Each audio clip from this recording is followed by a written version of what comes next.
السلام عليكم ورحمة الله وبركاته. إن الحمد لله نحمده ونستعينه ونستغفره ونعوذ بالله من شرور أنفسنا ومن سيئات أعمالنا. من يهديه الله فلا مضل له ومن يضلله فلا هادي له، وأشهد أن لا إله إلا الله وحده لا شريك له، وأشهد أن محمدا صلى الله عليه وسلم عبده ورسوله.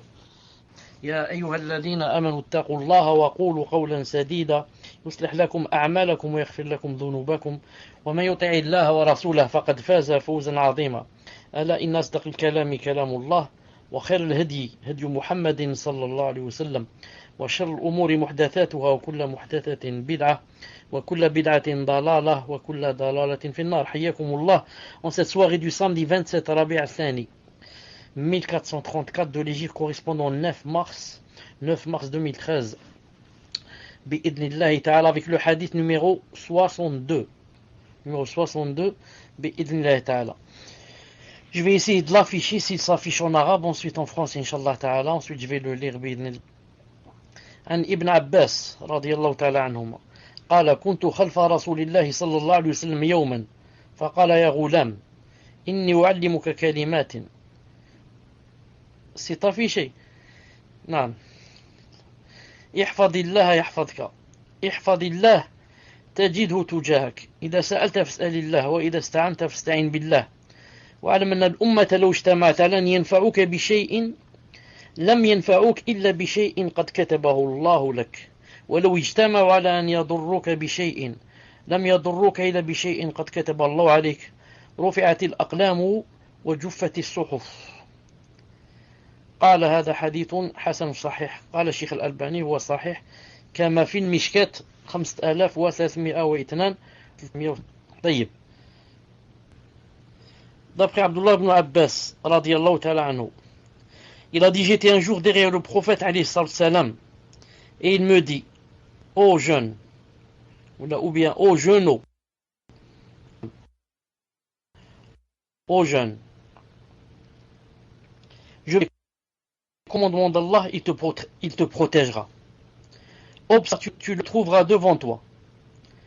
Lorsque tu as demandé quelque chose, demande à Allah. Lorsque tu as imploré d'accord à l'unanimité,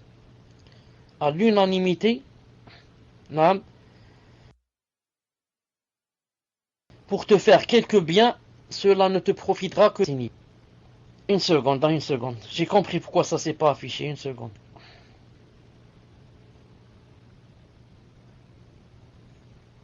Inch'Allah, maintenant ça va s'afficher.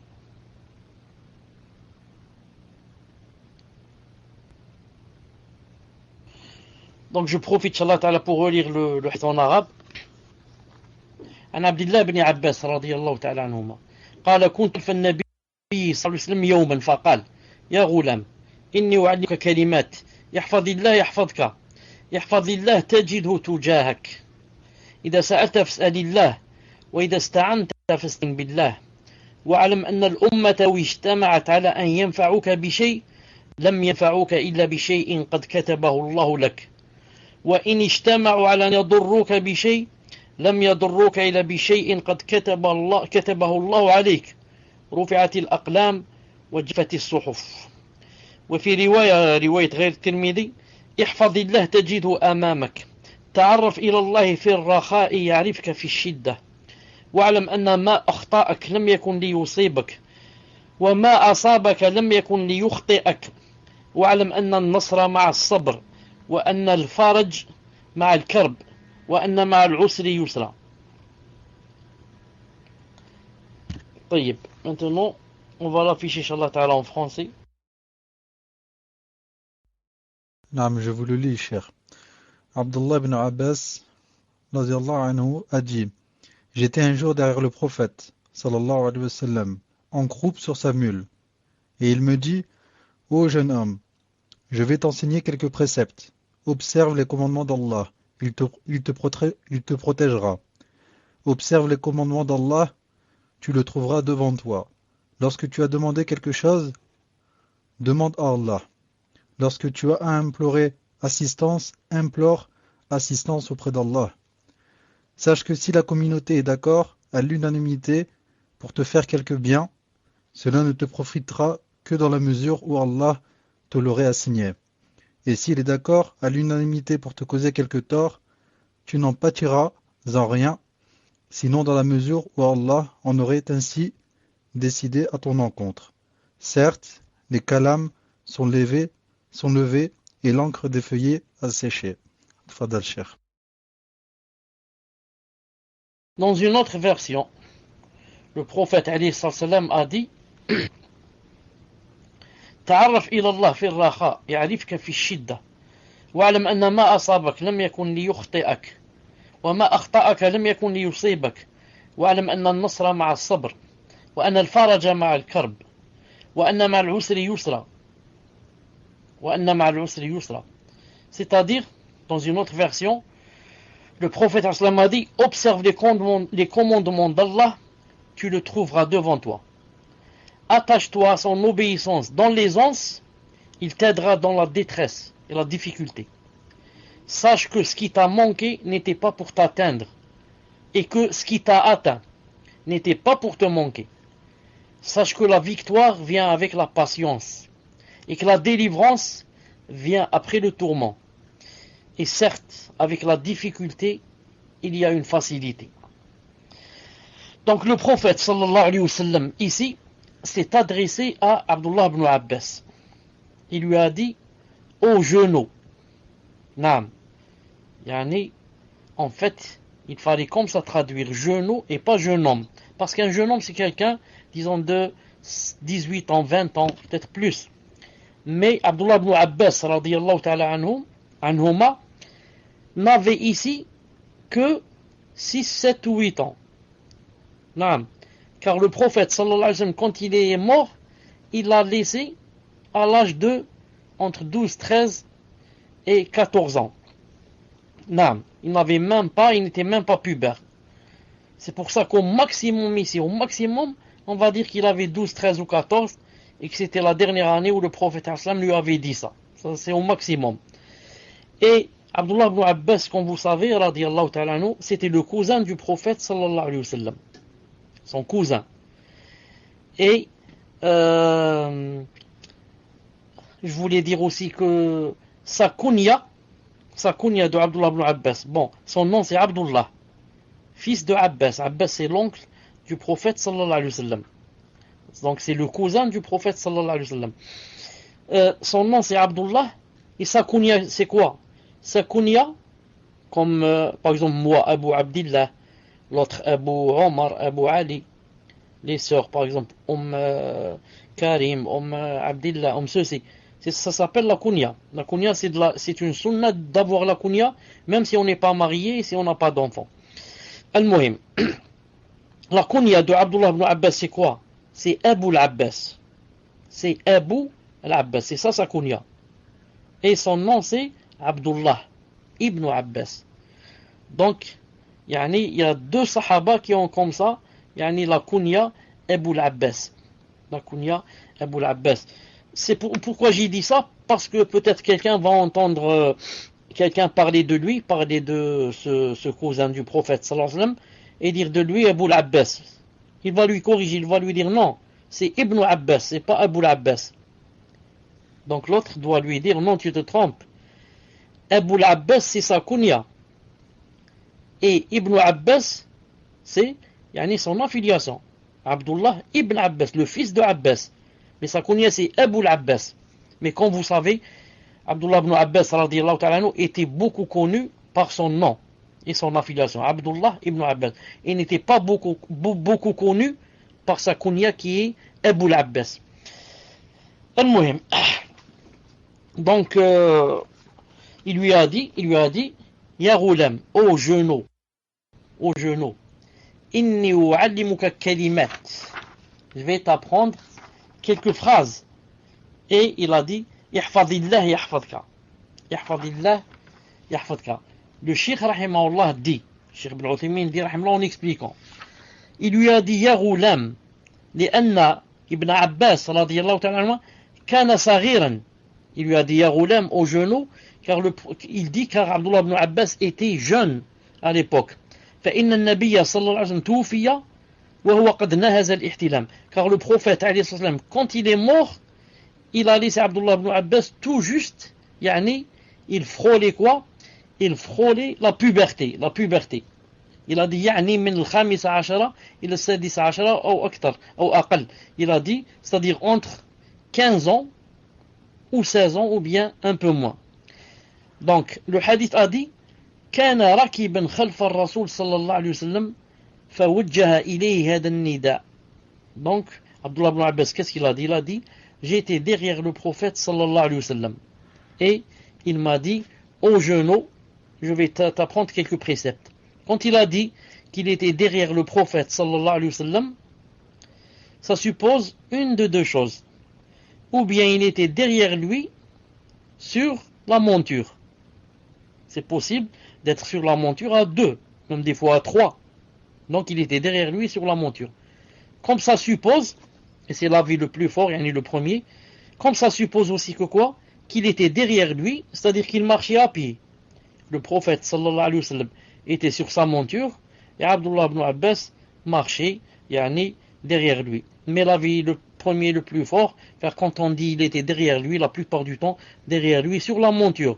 Surtout que ce qui fortifie ça, c'est que il lui a dit, il y a genou, il y a roulam, je vais t'apprendre des choses, des préceptes.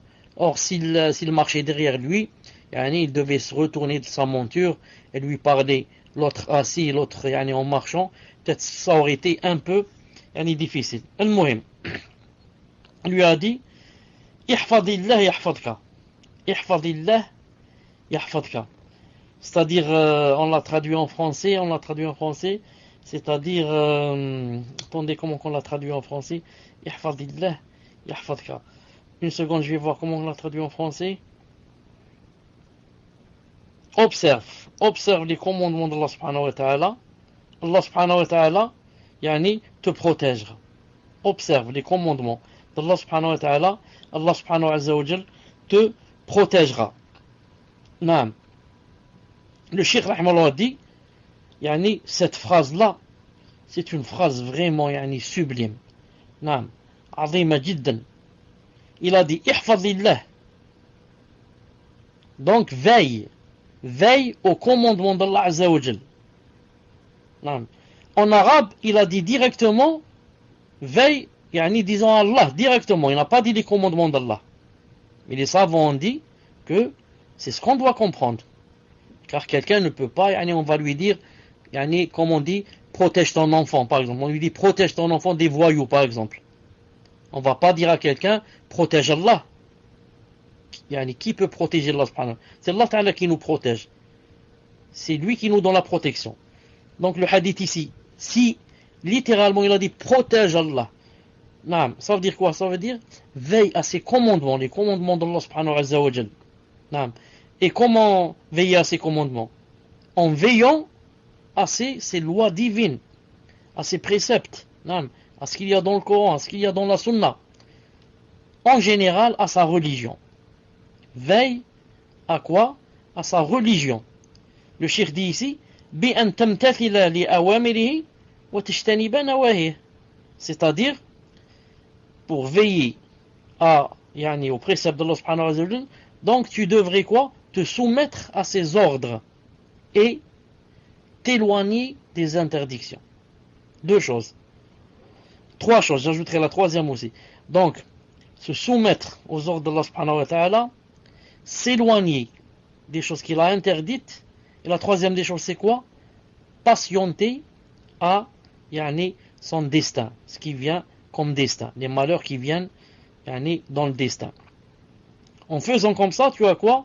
Tu as veillé à, tu as fait ce que t'a dit le prophète sallallahu alayhi wa sallam, quand il t'a dit veille aux préceptes d'Allah azza wa jal, observe les préceptes d'Allah subhanahu wa ta'ala. وأوصي وكذلك بأن تتعلم من دينه ومن شريعته سبحانه وتعالى ما تقوم به عباداتك ومعاملاتك. Il a dit, ça rentre dans l'observation des préceptes d'Allah subhanahu wa ta'ala, d'apprendre et de faire des efforts pour apprendre les choses qui, si on les apprend pas, on ne pourra pas adorer Allah subhanahu wa ta'ala.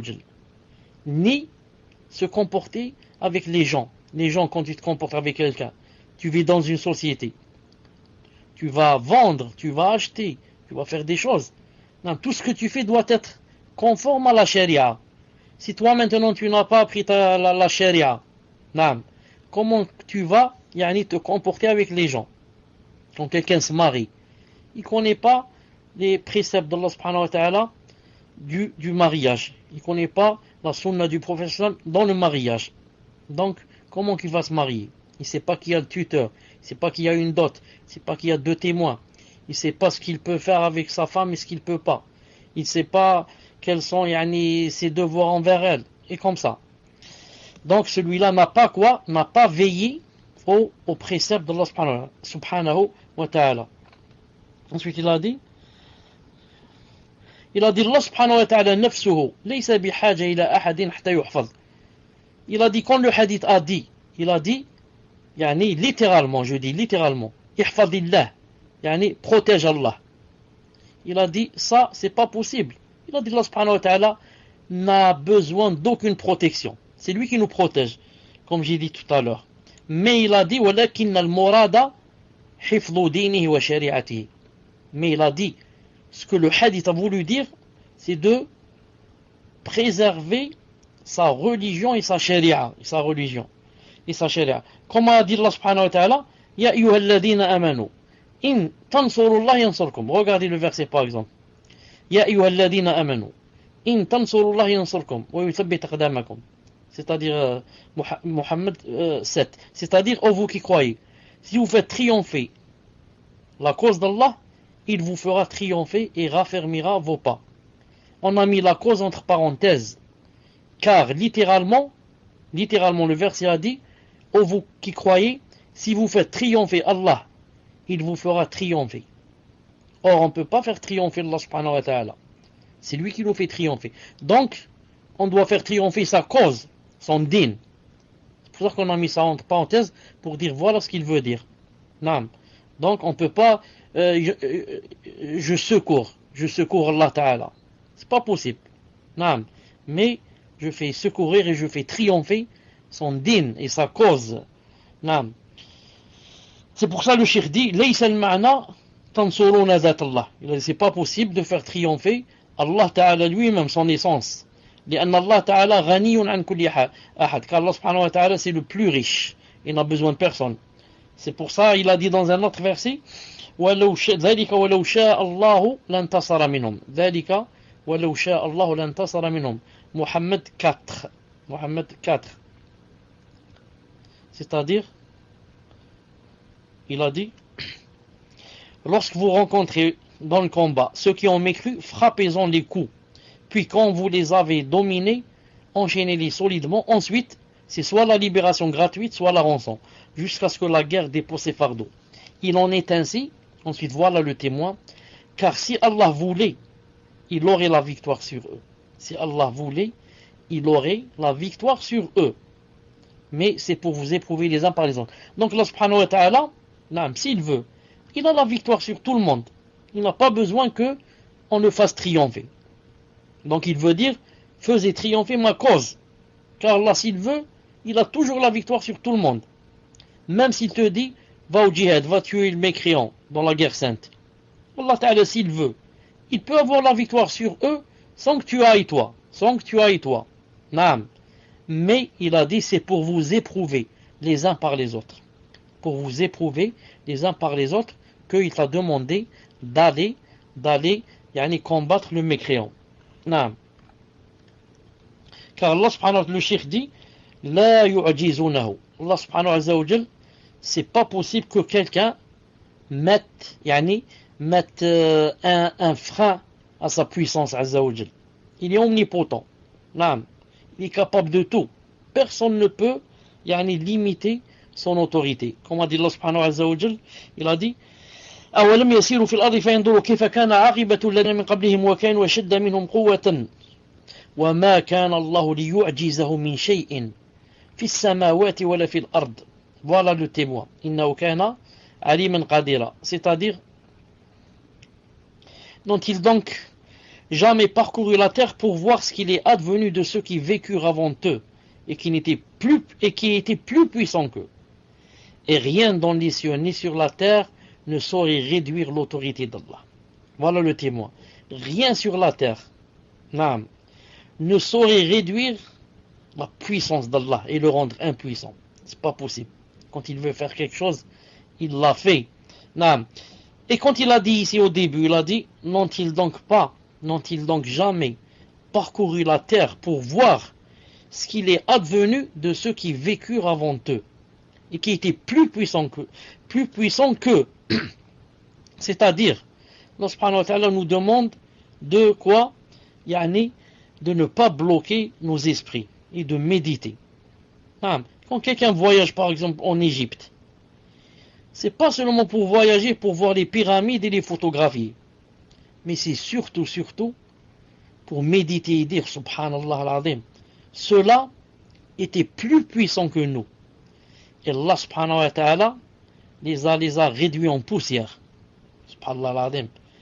Allah ta'ala te dit, regarde ici le verset, n'ont-ils donc jamais parcouru la terre? Tu n'as jamais parcouru la terre, c'est pas pour le tourisme, mais pour voir ce qui est advenu de ceux qui étaient avant toi, qui étaient plus puissants que toi. Non, plus puissants que toi, et comment Allah subhanahu wa ta'ala les a rendus, comme j'ai dit, les a exterminés. Donc quand quelqu'un voyage dans les pays où il y a des leçons à prendre, il doit prendre les leçons. C'est pas seulement il doit photographier et manger la crème, manger des glaces. Non, il doit méditer et dire Subhanallah al-Azim, la puissance d'Allah subhanahu wa ta'ala. Personne ne peut freiner sa puissance, ni la limiter. Quand il veut une chose, s'il veut, tous les habitants de la terre, avec les djinns, en une fraction de seconde, il les extermine tous. Tous ils vont disparaître. Tous. Une fraction de seconde. Personne ne restera sur terre. Ni les Américains, ni la technologie, ni rien. المهم. Idan, le cheikh dit, Idan, ihfadillah yahfadka. Donc il t'a dit, sois bienveillant. Au précepte d'Allah subhanahu wa ta'ala, il te protégera. Le cheikh dit, جملة تدل على أن الإنسان كلما حفظ دين الله حفظه الله تعالى في بدنه وحفظه في ماله وأهله وفي دينه. Le cheikh dit, cette célèbre phrase, sois bienveillant envers les préceptes d'Allah, il te protégera. Il dit, donc cette phrase veut dire et prouve que la personne, plus, elle est bienveillante, et plus elle fait attention aux préceptes d'Allah subhanahu wa ta'ala pour ne pas les transgresser, alors plus Allah subhanahu wa ta'ala va protéger cette personne, que ça soit dans son corps, que ça soit dans ses biens, que ça soit dans sa famille, que ça soit dans sa religion. Allahu Akbar. Le cheikh dit, وَهَذِهِ أَهَمُّ الْأَشْيَاءِ. Et être préservé dans la religion, c'est la meilleure des choses. أَنْ يَحْفَظَكَ اللَّهُ فِي دِينِكَ. qu'Allah subhanahu wa ta'ala, il a dit, te protège dans ta religion. وَأَنْ يُسَلِّمَكَ مِنَ الزَّيْغِ وَالضَّلَالِ. Et qu'Allah subhanahu wa ta'ala te protège pour que tu rentres pas dans la déviation et l'égarement, et les bid'a. Il a dit, c'est ça, le plus important des protections. C'est là, la chose, c'est la protection la plus importante. Il a dit, لأن الإنسان كلما اهتدى زاده الله تعالى هدى. Il a dit, car la personne, plus, elle rentre dans, la guidée, et plus Allah Azza wa Jal lui ajoute une autre guidée. Comme il a dit dans le Coran, والذين اهتدوا زادهم هدى وأتاهم تقواهم. والذين اهتدوا زادهم هدى وأتاهم تقواهم. Quant à ceux qui se mirent sur la bonne voie, il les guide encore plus et leur inspira leur piété. Vous avez remarqué en islam, plus tu te mets sur la bonne voie, et plus Allah Azza wa Jal te guide davantage. Et le contraire est valable. Plus tu commences à te détourner, et plus Allah subhanahu wa ta'ala laisse les shayatines influer davantage sur toi. Et donc te détourner encore plus. Et le contraire, comme j'ai dit. Plus tu décides d'être sur la guidée, plus tu décides d'être sur la bonne voie.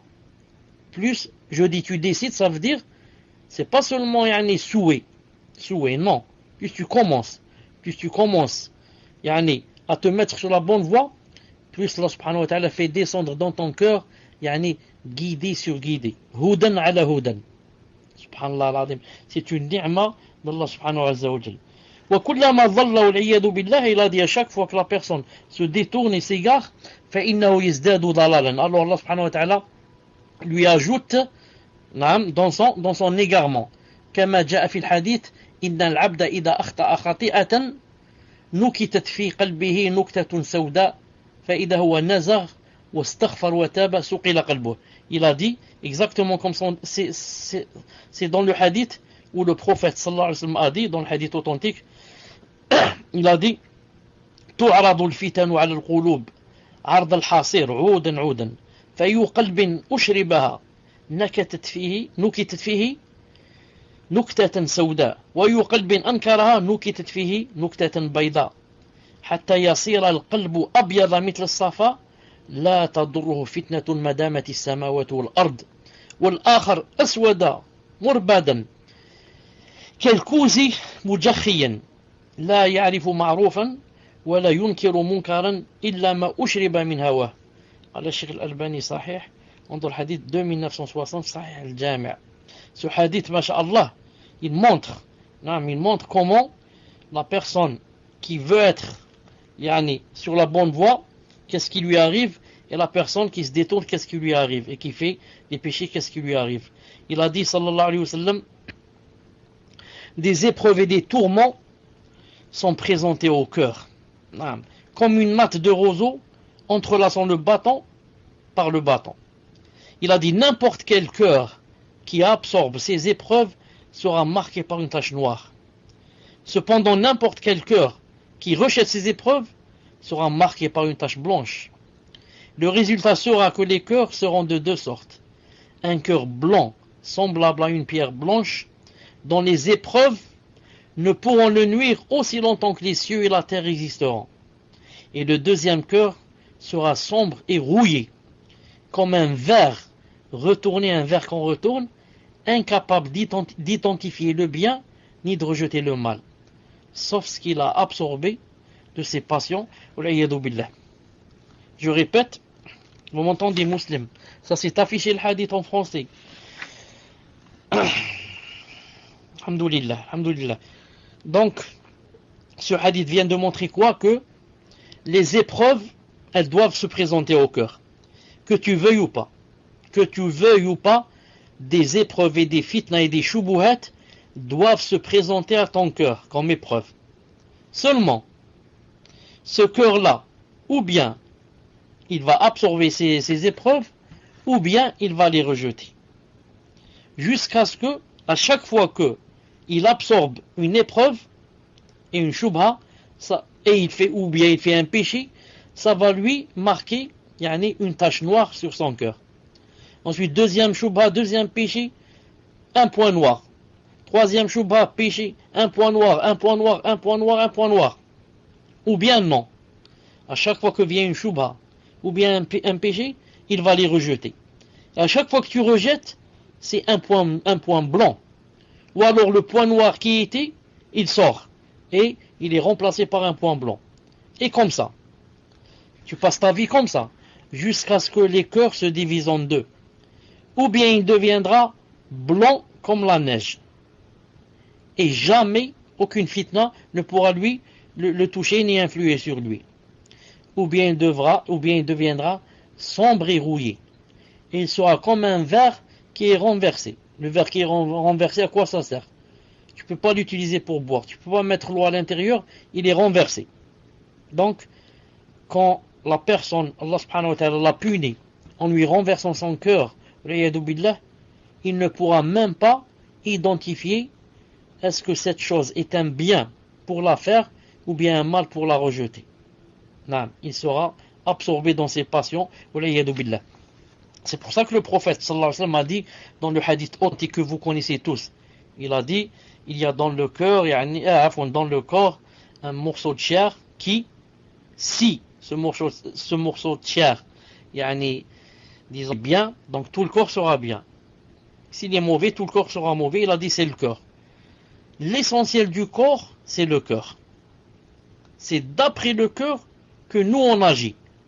Si on a un cœur illuminé, masha'Allah, illuminé par la lumière qui vient d'Allah subhanahu wa ta'ala, la lumière qui vient de la sunna, du vrai minhaj, etc., et de l'obéissance d'Allah, et du siyam, qiyam al-layl, ceci, cela, tu as quoi? Tu as un cœur blanc, bi'idnillahi ta'ala. À chaque fois qu'une fitna veut rentrer, il la chasse, il ne la laisse pas rentrer. C'est impossible qu'elle puisse rentrer. Et si la personne, comme j'ai dit, a un cœur qui est noir, plein de taches noires, ça veut dire qu'il est plein de quoi? Plein de péchés, plein de bid'a, plein de choubouat, plein. Il accepte, il absorbe. C'est comme une éponge. Une éponge, tu la mets dans l'eau et elle absorbe. Tu la fais ressortir, elle est pleine d'eau. Donc le cœur qui est plein de taches noires, il absorbe.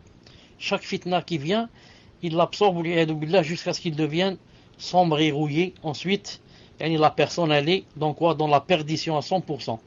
Puisse Allah subhanahu wa ta'ala nous préserver. Al-Muhim.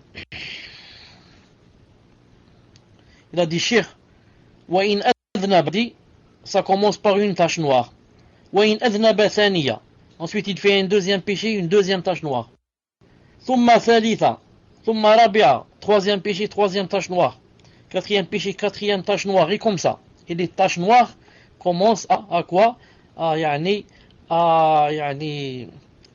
se propager, et à remplir le cœur. Le cheikh dit, il a dit jusqu'à ce que sa fin soit un scellement. Allah subhanahu wa ta'ala scelle son cœur. Il a dit, Allah subhanahu wa ta'ala il a dit, on demande à Allah subhanahu wa ta'ala de nous préserver.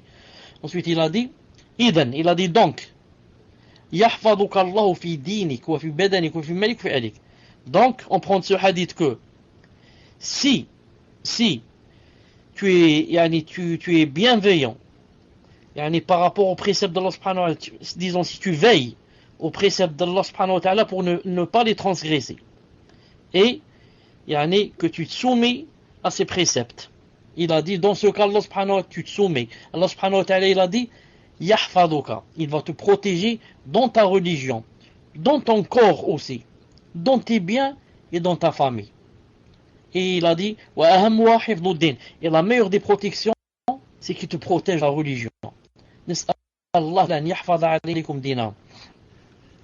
Donc, toute personne qui, si elle se voit qu'elle n'est pas protégée dans sa religion, et qu'elle s'est égarée, et qu'elle n'a pas en général la protection d'Allah subhanahu wa ta'ala, c'est tout simplement pourquoi? Parce que la personne qui, la faute vient d'elle, ne vient pas d'Allah subhanahu wa ta'ala. Car la personne n'a pas fait son devoir envers Allah subhanahu wa ta'ala. Allah subhanahu wa ta'ala a promis, dans ce hadith, par le biais du prophète sallallahu alayhi wa sallam, que toute personne qui veille aux préceptes d'Allah subhanahu wa ta'ala pour ne pas les transgresser, qu'Allah azza wa jal, comme récompense et comme rétribution, qu'il va le protéger dans sa religion et même dans ses biens et dans son corps et dans sa famille. Donc la grande ni'ma pour quelqu'un qui veut vivre heureux et veut vivre protégé, englobé par la protection d'Allah subhanahu wa ta'ala, il n'a qu'une seule chose à faire, pas deux. C'est de faire des efforts pour obéir à Allah subhanahu wa ta'ala. Quand je dis Allah, ça veut dire bien sûr aussi à son prophète sallallahu alayhi wa sallam.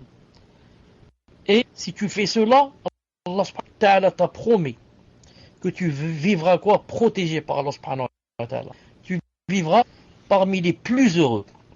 Et que même s'il t'arrive un malheur, ça ne veut pas dire que le malheur, c'est le signe qu'il n'y a pas de protection d'Allah. Non. Même avec le malheur que Allah Ta'ala t'a donné, il va aussi te protéger. Il va alléger ce malheur dans ton cœur. de façon à ce qu'il passe vite, de façon à ce que tu te chagrines pas au point de, quand les autres ils vont se suicider.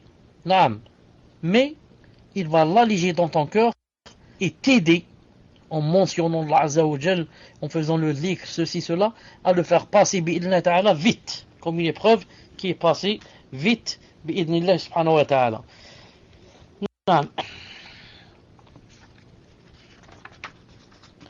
Dans une autre version, il a dit ihfadillah tajidu amamak. Il a dit si, yani, attendez, je vais la version, je l'ai ici, une seconde. Observez comment, voilà. La deuxième version. Observe les commandements d'Allah, tu le trouveras devant toi. Le cheikh dit ici, c'est la même chose. Le cheikh dit ici, c'est la même chose. Quand on dit tu le trouveras devant toi, ou bien, yani, il te protégera, c'est la même chose. Car pourquoi tu le trouveras devant toi? Tu trouveras sa protection devant toi. Il a dit ma'nahuma wahid, yani tajidullah amamak yadulluka ala kulli khair wa yazudu anka kulli shar. Tu trouveras Allah devant toi, c'est-à-dire tu trouveras Allah subhanahu wa ta'ala devant toi en t'aidant à faire tout bien. Et il te montre toutes les voies du bien et t'aide à les faire. Et refoule de toi tout mal.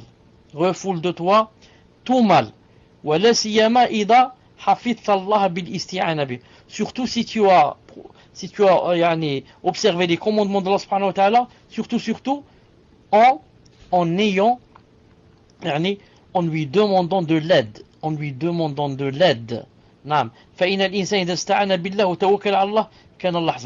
Car si la personne demande l'aide d'Allah subhanahu wa ta'ala et se confie à lui et met ses affaires entre les mains d'Allah subhanahu wa ta'ala, alors Allah subhanahu wa ta'ala va l'aider.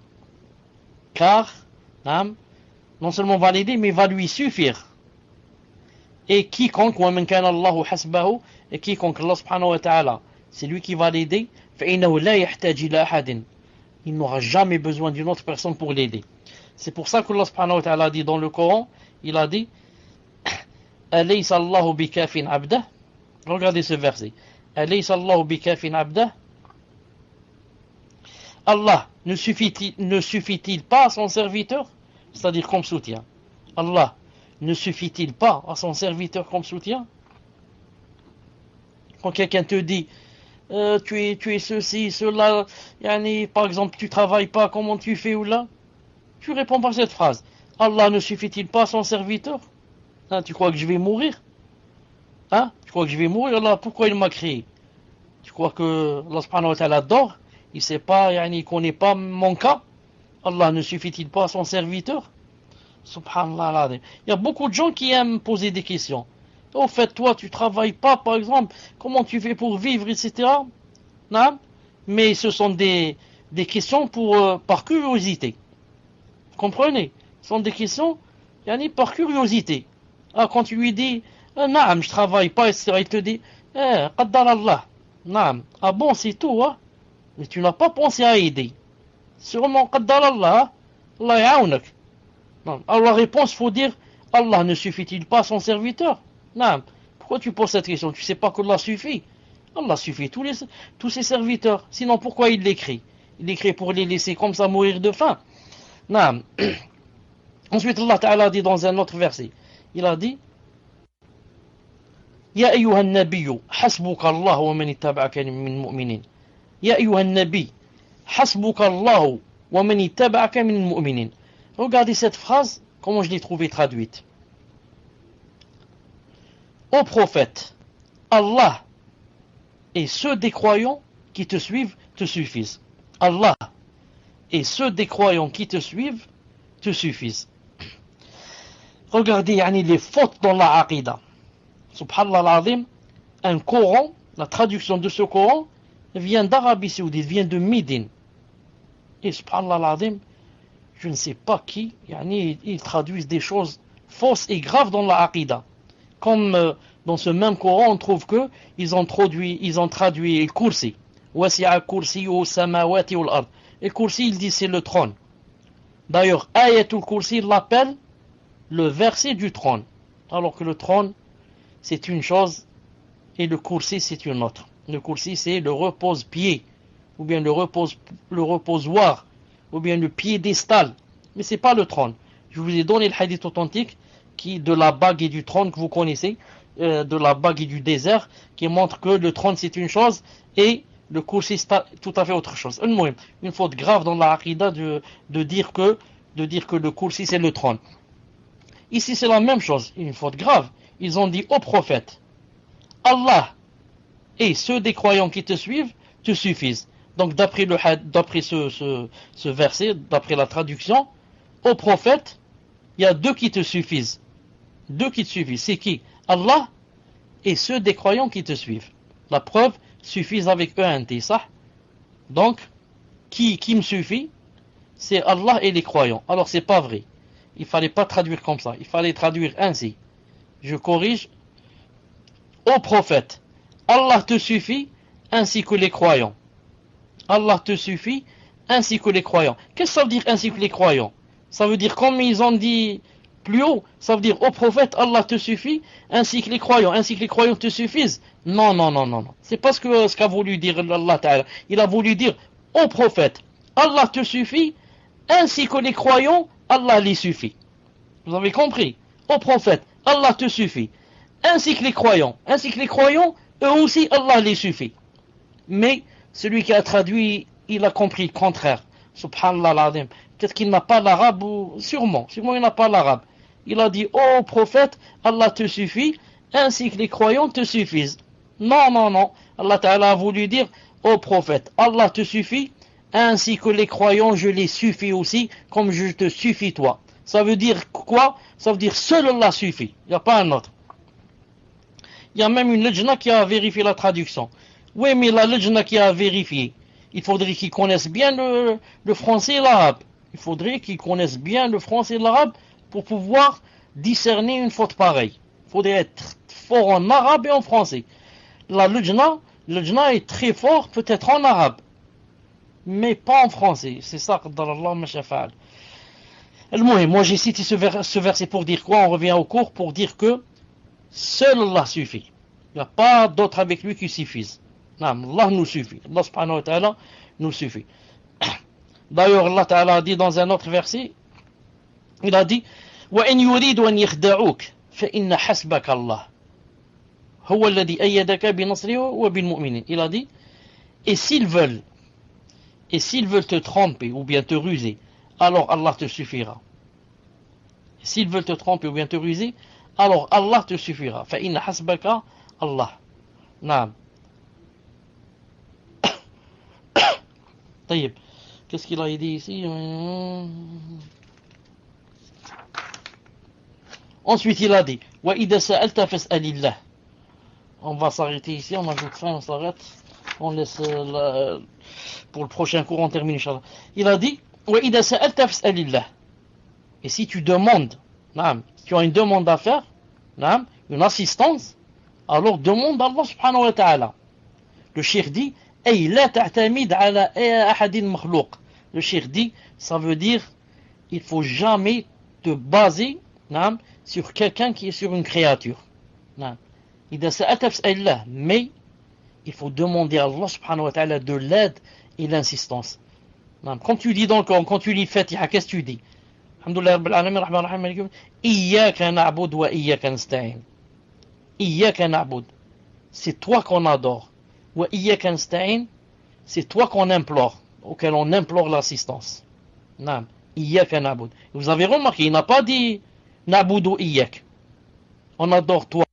Non, toi on adore. Ça veut dire qu'il n'y a pas un autre. Mais si tu dis on adore toi, ça veut dire, on peut dire on adore toi, mais il y a un autre avec toi. Mais quand tu dis toi on adore, ça veut dire seulement toi. La même chose. Et toi, on demande assistance à toi.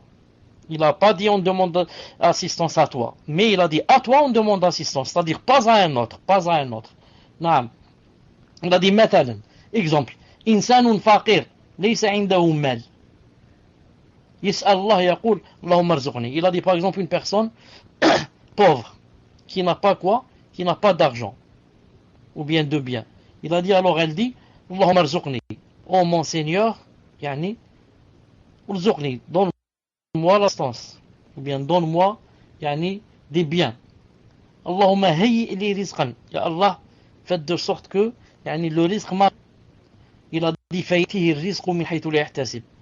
Quand il est sincère dans ses doigts, il est sincère dans ses doigts, Allah subhanahu wa ta'ala va lui faire parvenir la subsistance d'où il ne s'y attendait pas. Lakin law sa'ala an-nas. Mais si par contre il va demander de l'aide aux gens, au lieu de demander à Allah, il va demander aux gens. فَرُبَّمَا يُعْطُونَهُ أَوْ يُمْنَعُونَهُ. Peut-être ils vont lui donner et peut-être ils vont lui refuser. Peut-être ils vont lui donner et peut-être ils vont lui refuser. Et encore quand ils lui donnent, peut-être un jour ils vont lui faire le rappel. Et bien, ils vont lui dire, c'est nous qui t'avons donné, sinon tu serais mort, sinon tu aurais coulé. C'est nous qui t'avons donné. Et vous savez que faire le rappel, premièrement, ça rentre dans les grands péchés. Et deuxièmement, pourquoi ça rentre dans les grands péchés? Car ça fait mal à la personne. De lui dire, écoute, rappelle-toi, tu étais un pauvre dame qui n'avait même pas à manger. Et si ce n'était pas mon aide, tu serais mort aujourd'hui. Ou bien il te serait arrivé telle et telle chose. Ça fait vraiment mal à la personne. C'est pour ça que Allah Ta'ala dit dans قَوْلٌ مَعْرُوفٌ وَمَغْفِرَةٌ خَيْرٌ مِّن صَدَقَةٍ يَتْبَعُهَا أَذًى. Il a dit que tu dises une chose bien ou bien que tu pardonnes à une personne, c'est mieux que de faire un bien suivi par un rappel. Vous comprenez? Non, que je dise seulement une chose bien, que je dise à quelqu'un salam alaikum, mais que je souris à quelqu'un ou bien, c'est mieux que de donner par exemple de l'argent à quelqu'un, ensuite de lui faire le rappel et de lui dire rappelle-toi que c'est moi qui t'ai donné, etc., etc. Il a dit, il a dit, mais par contre, quand il laisse Allah subhanahu wa ta'ala, il va demander de l'aide aux gens. De l'aide, il va leur demander de l'aider, c'est-à-dire lui donner de l'argent, il a dit. Ils peuvent lui donner comme ils peuvent lui refuser. C'est pour ça qu'il y a un hadith authentique où le prophète sallallahu alayhi wa sallam a dit, il a dit, وَالَّذِي نَفْسِي بِيَدِهِ, je jure par celui qui détient mon âme, لَإِنْ يَأْخُذَ أَحَدُكُمْ حَبْلَهُ فَيَحْتَطِبْ عَلَى ظَهْرِهِ خَيْرٌ لَهُ مِنْ أَنْ يَأْتِيَ رَجُلًا فَيَسْأَلَهُ أَعْطَاهُ مَنَعَهُ. قال الشيخ الألباني صحيح 7069 صحيح الجامع. C'est-à-dire, ça donne ce sens en français, je jure par celui qui détient mon âme que quand l'un de vous rapporte sur son dos un fagot de bois, puis pour le vendre, cela lui est bien plus préférable que de tendre la main aux gens dont certains lui donnent quelques aumônes et d'autres ne lui donnent rien. Rapporté par le Bukhari ou Muslim. Hein? Si tu prends une hache et tu vas à la forêt et tu coupes du bois, tu viens le vendre. C'est mieux que quoi? De tendre la main. Bon, quelqu'un va dire par exemple de nos jours, on ne peut pas par exemple vendre le bois ou là. On dit, c'est-à-dire si tu trouves un travail le plus simple. Le plus simple, c'est comme par exemple, je ne sais pas, de vendre des herbes. Hein? Comment ça s'appelle avec Jazairi? Comment ça s'appelle le ma'adno? C'est le qosbor, les pois chiches, une petite table comme ça où on vend ces choses-là. Comment ça s'appelle les herbes? Les fines herbes, par exemple. Voilà. Bon, ça, il a dit, c'est mieux que quoi? C'est mieux que, par exemple, d'aller tendre la main et de dire aux gens, donnez-moi de l'argent, aidez-moi. Non. Ensuite, qu'est-ce qu'il a dit?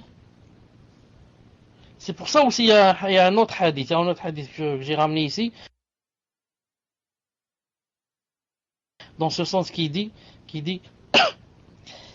Inna Allah ta'ala la c'est pas celui-là, afwan. C'est pas celui-là. C'est celui-là.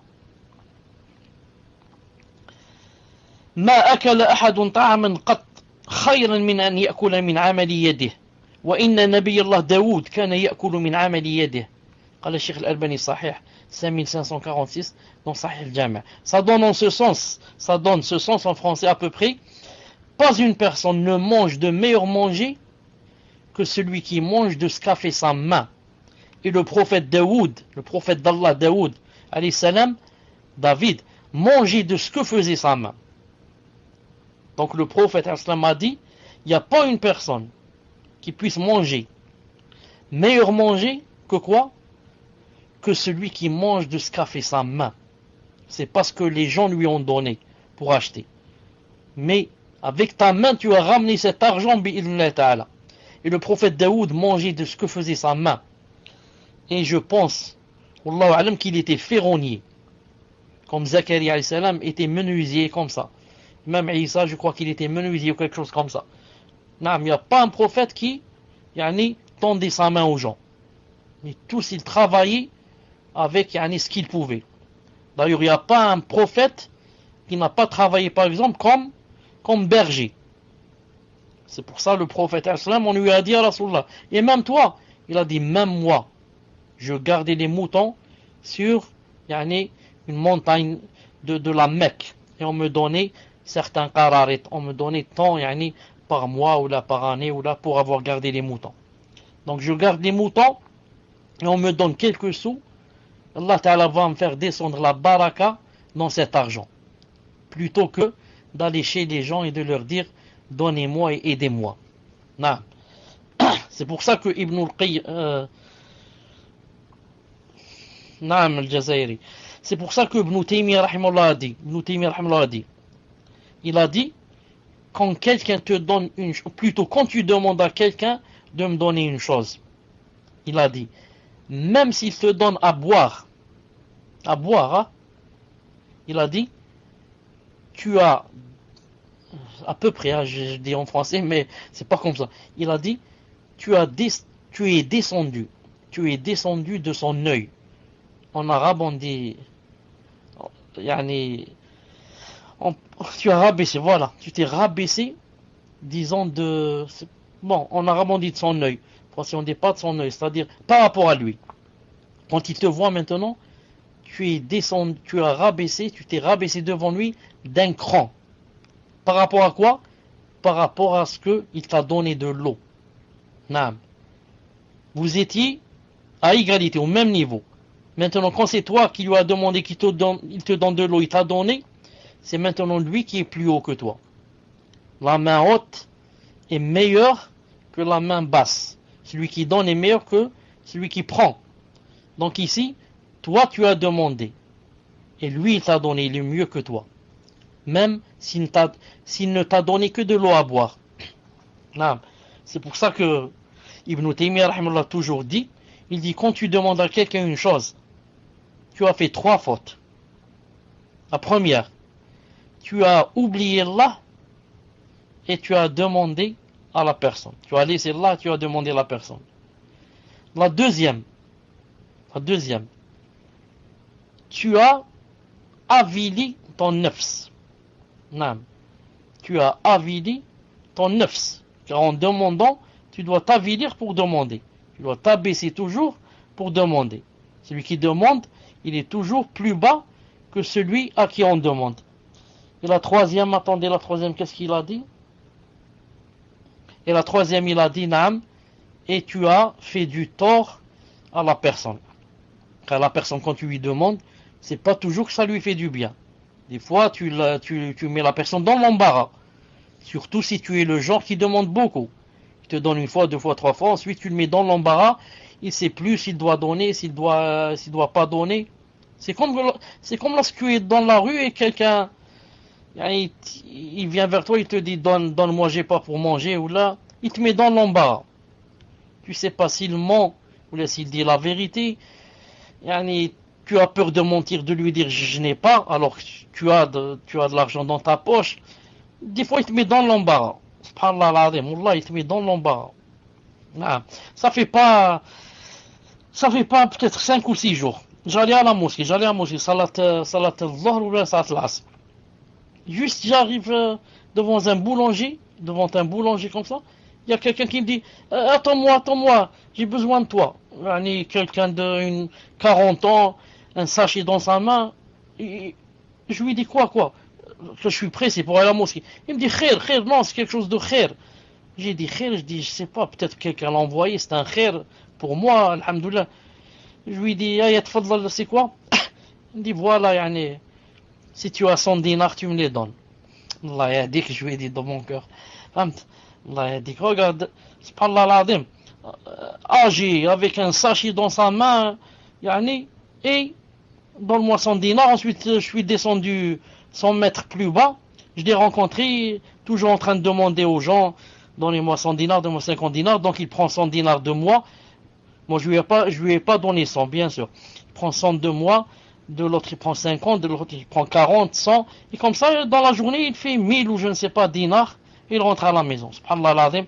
Mais il ne sait pas qu'est-ce qu'il attend Yawm al-Qiyamah. Il ne sait pas qu'est-ce qu'il attend Yawm al-Qiyamah. Naam. Le cheikh dit wa idha ista'anta fasta'in billah. Le cheikh dit, ici, si tu demandes assistance, demande à Allah subhanahu wa ta'ala. Comme ça il dit. Si tu demandes assistance, demande Allah subhanahu wa ta'ala. C'est toujours par lui qu'on doit commencer bi'idhnillah subhanahu wa ta'ala. فلا تطلب العون من أي إنسان إلا لضرورة. Ne demande jamais assistance, le cheikh dit, d'une personne, sauf quand tu es dans la contrainte. Ne demande jamais assistance à une personne, sauf quand tu es dans la contrainte. نعم. ومع ذلك إذا اضطررت إلى الاستعانة بالمخلوق فاجعل ذلك وسيلة وسببا لا ركنا تعتمد عليه. Et malgré cela, le cheikh dit, si jamais tu es dans le besoin de demander assistance, alors fais de cette assistance seulement un sabab, un moyen, et non pas un pilier. Il dit, non pas un pilier. اجعل الركن الأصيل هو الله عز وجل. Mais fais que ton pilier soit Allah subhanahu wa ta'ala. Fais que ton pilier soit Allah subhanahu wa ta'ala. Il a dit, si tu demandes, demande Allah subhanahu wa ta'ala. Naam. Et si tu veux assistance, demande Allah subhanahu wa ta'ala. Et moi je lui dis, j'ajoute. Une seconde. J'ai une question, une seconde. Donc je disais, j'ajoute une chose aussi. Quand on demande à une personne. Par exemple, on est dans la contrainte et on va demander de l'aide. On va demander. Premièrement, il faut que cette personne soit vivante. On ne va pas demander à un mort. Pourquoi nous on dit des gens que beaucoup de gens les souffrent, etc., qu'ils font du shirk? Pourquoi? Il va devant une tombe, devant une tombe, donc celui qui est dans la tombe, il est mort. Ça. Et il lui demande, yani, donne-moi des enfants, donne-moi ceci. Quand il fait des choses pareilles, il sort de l'islam carrément. S'il demande aux morts, il sort de l'islam. Mais s'il demande aux morts de demander à Allah, non, il demande aux morts de demander à Allah. Ça, c'est autre chose. Ça, il a fait quoi? Il a fait un grand péché. Non, il est rentré dans le shirk, il a fait un grand péché. Donc, il faudrait qu'il soit vivant. La personne à laquelle je demande, il faudrait qu'elle soit vivante. Et deuxièmement, même si elle est vivante, il faudrait qu'elle soit présente. Je ne peux pas demander à une personne qui est vivante et qui n'est pas, par exemple, avec moi dans ma chambre, qui est dans un autre immeuble, ou bien qui est dans un autre pays. Je ne peux pas lui demander. Non, il n'y a pas de télépathie, ou bien il n'y a pas de... Sauf bien sûr si je lui demande par téléphone. Mais lui demander alors qu'il est absent, c'est pas possible. Et troisièmement, si la personne est vivante et elle est présente, il faudrait qu'elle soit capable de me répondre à mon besoin. Car si la personne n'est pas capable, donc à quoi ça sert de lui demander? C'est comme si je suis tombé dans un puits. Ensuite, je demande à quelqu'un de l'aide et je sais que ce quelqu'un, par exemple, a les pieds amputés. Il est sur une chaise roulante. Celui-là ne peut pas m'aider dans le sens où il va descendre pour me faire monter. Donc c'est pas la peine de lui demander de l'aide. Sauf si c'est dans le sens où je lui dis de crier pour appeler les gens. Ou bien de téléphoner aux pompiers pour venir. Dans ce sens, c'est possible. Naam. Donc on va terminer en disant, le cheikh a dit, quand Allah subhanahu wa ta'ala t'ouvre, veut t'aider, il va t'ouvrir des moyens, te donner des moyens, des issues, peut-être que, yani, auquel tu ne t'y attendais pas du tout. Il a dit قد يعينك الله تعالى بسبب غير معلوم لك. Allah subhanahu wa ta'ala peut t'aider d'un moyen que tu ne connais pas du tout. Un moyen que tu ne connais pas du tout, il va t'aider. نعم. وقد يعينك الله على يد أحد من الخلق يسخره لك ويذلله لك حتى يعين. Et Allah subhanahu wa ta'ala, s'il veut t'aider aussi, il peut par exemple quoi? Il peut par exemple t'envoyer une personne pour t'aider, alors que la personne tu la connais pas du tout. نعم, subhanallah al-azim, mais c'est Allah subhanahu wa ta'ala qui a inspiré cette personne pour t'aider. Je donne un exemple. Des fois, tu tombes en panne avec ta voiture. Non, tu es sur l'autoroute en panne. Et voilà qu'une voiture s'arrête et que les gens descendent, 2 ou 3 ou bien une personne là, et que la personne décide de t'aider, de te remorquer, de te réparer la voiture, Subhanallah, je ne connais pas du tout cette personne, ni j'ai fait le stop avec ma main. Toute seule, la voiture s'est arrêtée et les personnes m'ont aidé.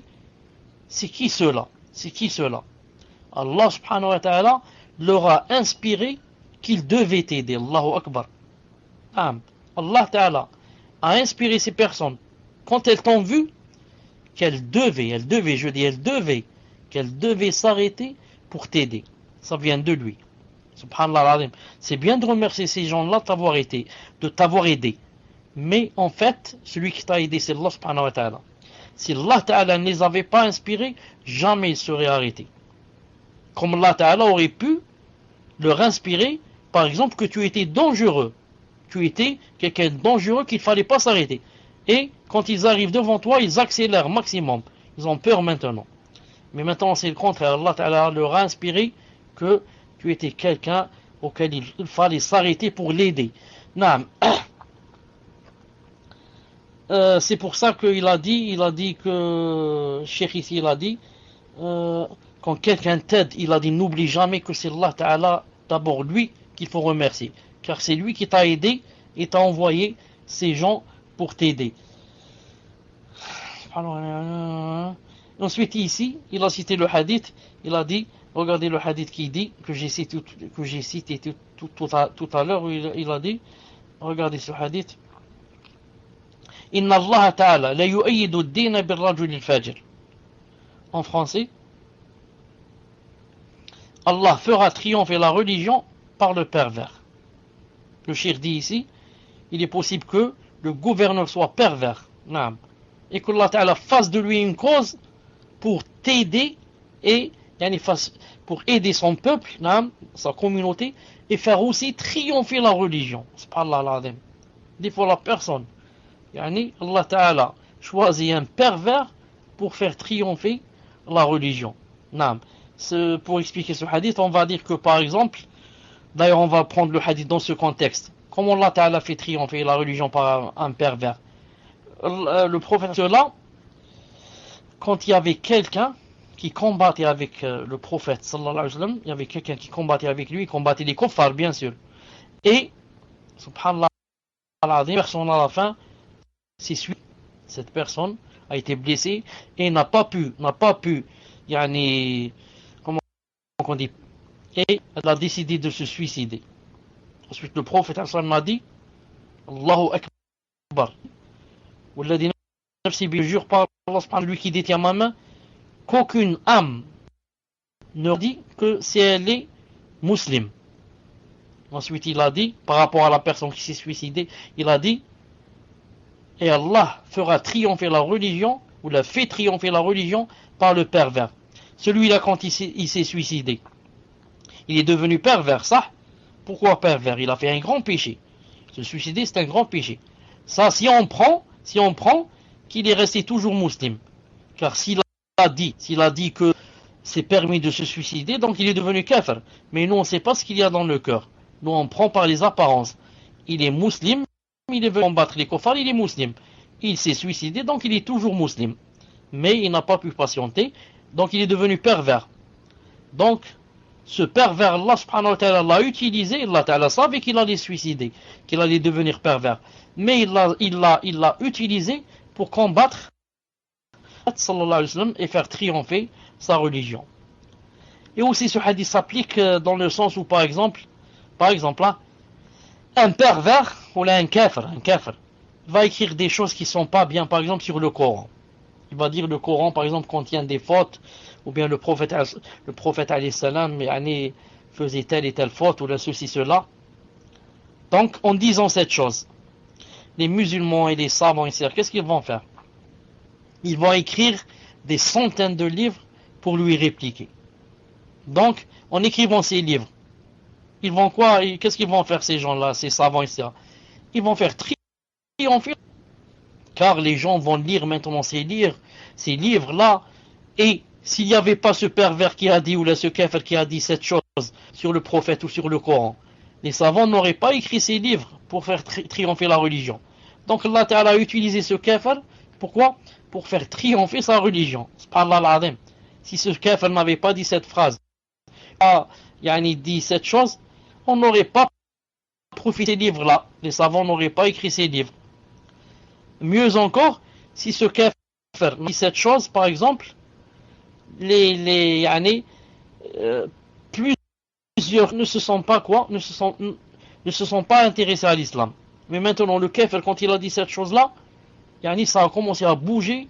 Ensuite, plusieurs kafirs ont décidé, ils ont dit, donc on va voir c'est quoi cet islam, car il y a des millions de gens qui ne connaissent rien de l'islam, ne connaissent que l'islam c'est égal terrorisme, c'est tout. Islam égale terrorisme, c'est tout. Donc, quand ils ont entendu maintenant ce kafir dire cette phrase par exemple, ou là, ils ont commencé à s'intéresser à l'islam. C'est quoi cet islam? Je voudrais savoir si c'est vrai, si c'est ceci, cela. Et les kuffars aiment chercher, aiment connaître la vérité. Et voilà, maintenant ils rentrent en islam des milliers, subhanallah al-azim. Donc c'est à cause du kafir et du pervers.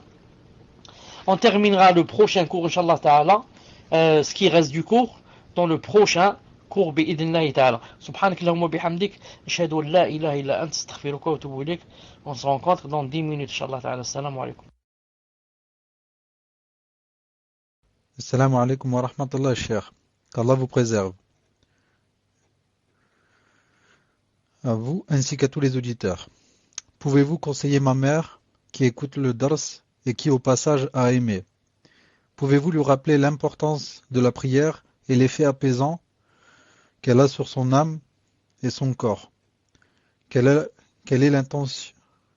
l'intention de la faire, mais repousse à demain. Barakallahu fikum. Qu'Allah Azza wa Jal nous guide. Et donc la réponse, cher, la désire en français. La réponse en français, Inch'Allah. Tfadal, cher. C'est une question qui a été posée mercredi, mais comme la mère du frère dormait, le cher a demandé qu'on lui pose samedi. Tfadal, cher. Wa alaykoum salam, rahmatullah wa barakatuh. Ça, je me rappelle aussi avoir promis. Donc je dis, puisque le frère demande qu'on parle de l'importance de la prière, je dis bismillah ar-Rahman ar-Rahim wa salatu salam ala ashraf al-mursalin, que la personne qui prie, c'est une personne qui a une relation avec Allah subhanahu wa ta'ala. Et que la personne qui ne prie pas, c'est une personne qui a décidé de couper les liens avec Allah subhanahu wa ta'ala. Pour dire la gravité de la personne qui ne prie pas. Car le shaitan te dit que l'essentiel, c'est que dans ton cœur, tu aimes Allah subhanahu wa ta'ala et qu'il t'aime et que tu jeûnes ceci, cela. Et Inch'Allah viendra le jour où tu vas prier. Mais je dis, rien n'est sûr que viendra le jour où je vais prier. Car rien n'est sûr que je vais vivre jusqu'à demain. Plusieurs personnes, des milliers, se sont endormis en très bonne santé, mais ne se sont pas réveillés le matin. Et plusieurs personnes en très bonne santé marchaient dans la rue et tombaient crise cardiaque, ou bien sont écrasés par une voiture. Et comme ça, personne chauffe. À chaque seconde qui passe, je dis seconde, j'ai pas dit minutes, tu sais pas ce qui va t'arriver. Non, tu sais pas ce qui va t'arriver. Dans une seconde, je sais pas ce qui va arriver. Je vais aller à la salle de bain et revenir, peut-être que je meurs dans la salle de bain. Je vais aller à la cuisine, peut-être que je reviens pas. Pour ramener de l'eau, je reviens pas. Je vous ai raconté la fois, il y a quelques temps, le couple qui était avec leur enfant qui jouait dans le balcon et qui, la fillette, sans le vouloir, avait fait tomber la poupée, dans la rue. Et l'épouse a demandé à son époux d'aller lui ramener la poupée, juste de descendre un étage. Il est descendu. Il n'était jamais malade. Au moment où il est arrivé devant la poupée, il est descendu pour la prendre, il a tendu sa main, il l'a prise dans sa main, il n'a pas pu se réveiller. Il a lâché la poupée, il a mis sa main dans son cœur, comme quoi il avait un malaise. Ensuite, il est tombé mort. Subhanallah, il n'est pas remonté. Qui aurait dit que cette personne allait mourir, comme ça, dans 2 ou 3 minutes, quand son épouse l'a envoyé pour lui ramener la poupée. Le prophète a dit que la salat, quiconque ne la fait pas, il a dit faqad kafar, il est rentré dans le kufr. A'udhu billah. La salat en arabe, ça vient du mot sela. Sela, ça veut dire relation. C'est pour ça que j'ai dit, quand il n'y a pas de salat, il n'y a pas de relation. Quand on va mourir demain et on va rencontrer Allah subhanahu wa ta'ala, la première des choses qu'il va te demander, c'est la salat. C'est-à-dire, si tu vas lui dire, Ya Allah, j'ai jeûné, Ya Allah, j'ai fait le hajj, Ya Allah, j'ai donné de l'argent au monde, Ya Allah, j'ai aidé les voisins, il va te dire, je t'ai pas dit de parler de ça. On commence par la salat. Est-ce qu'il y a la salat ou il n'y a pas?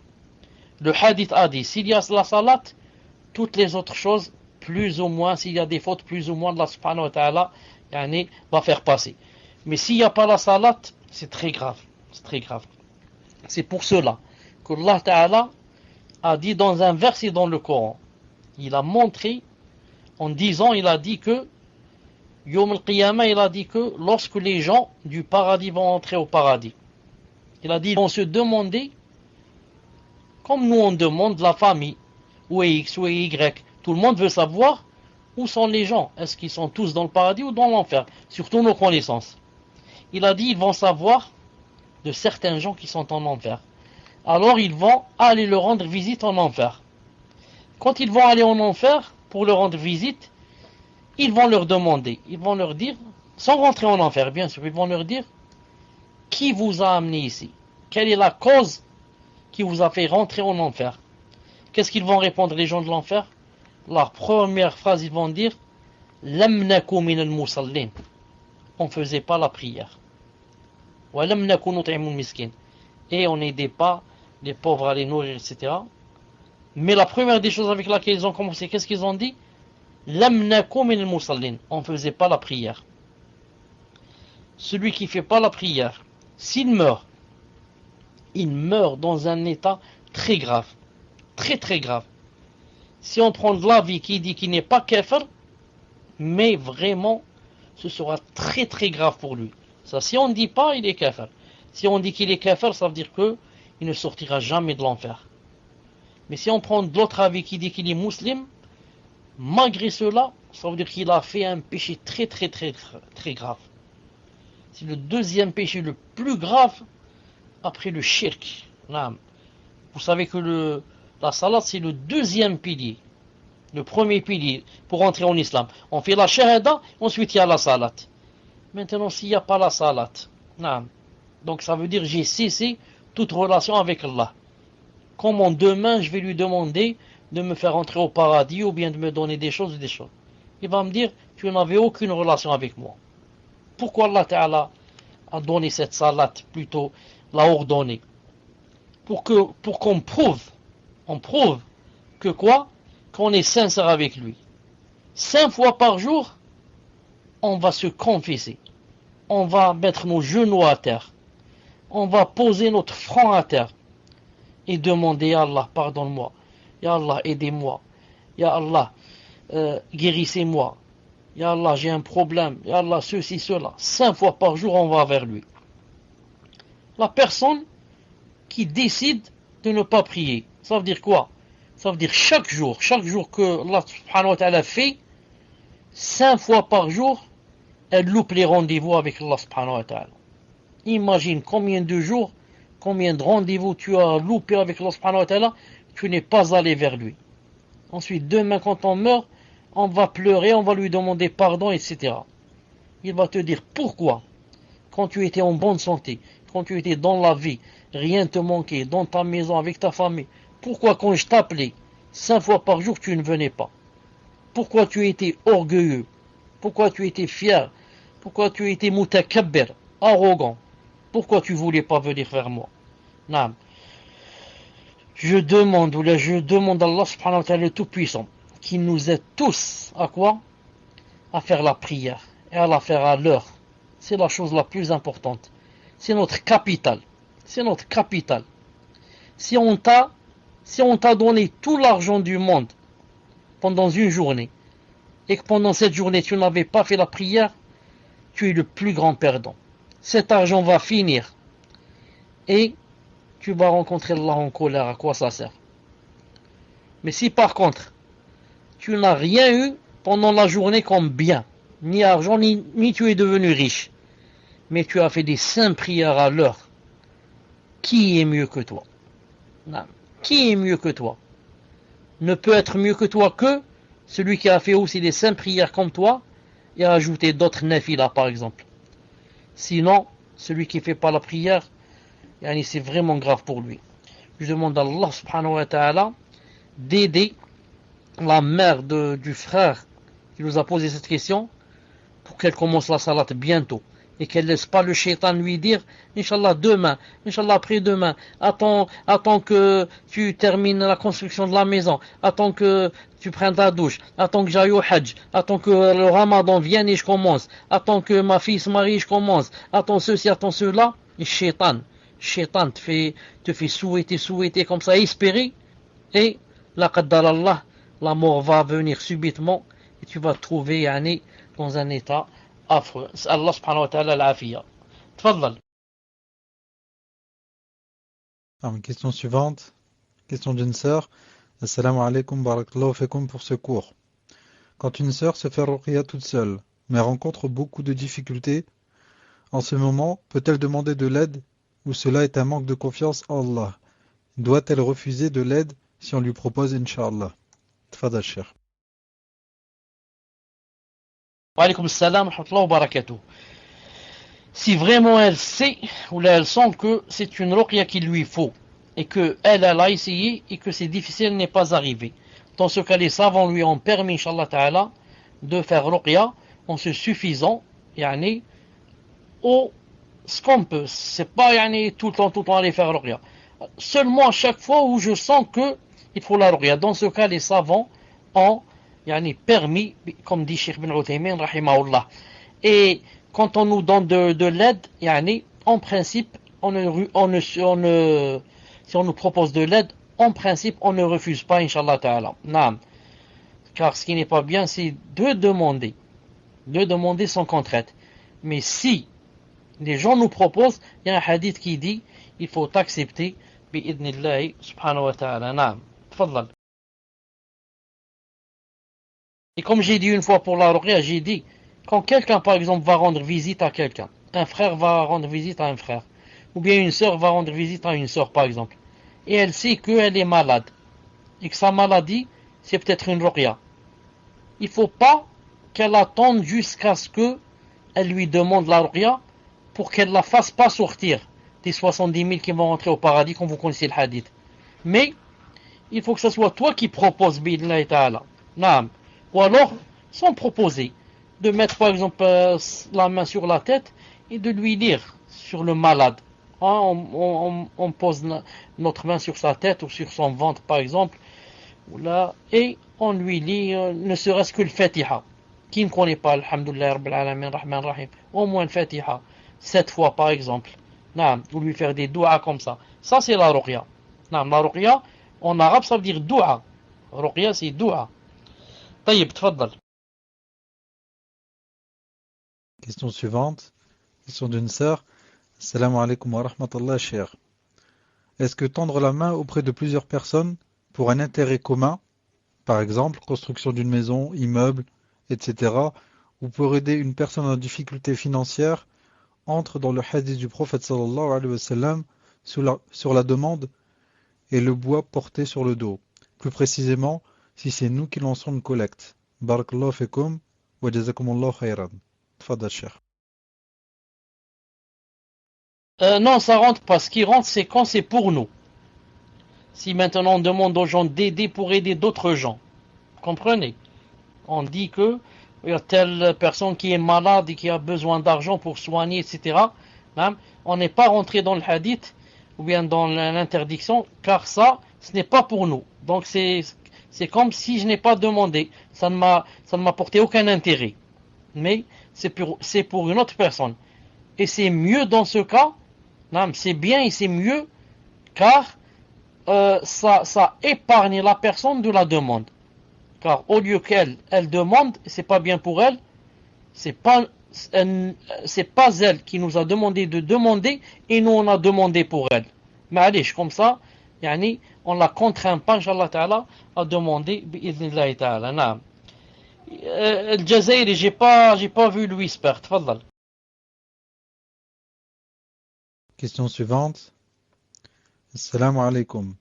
Quel est le jugement d'une sœur voulant quitter un pays de kufr, soit pour aller étudier dans un pays musulman quelque temps, ou pour accomplir la hijra dans un pays musulman, dans lequel elle habitera seule ou avec d'autres sœurs, en sachant que ses parents musulmans ne veulent pas qu'elle parte seule. Que disent les savants à ce sujet? Barakallahu fikum. Tfadal Cheikh.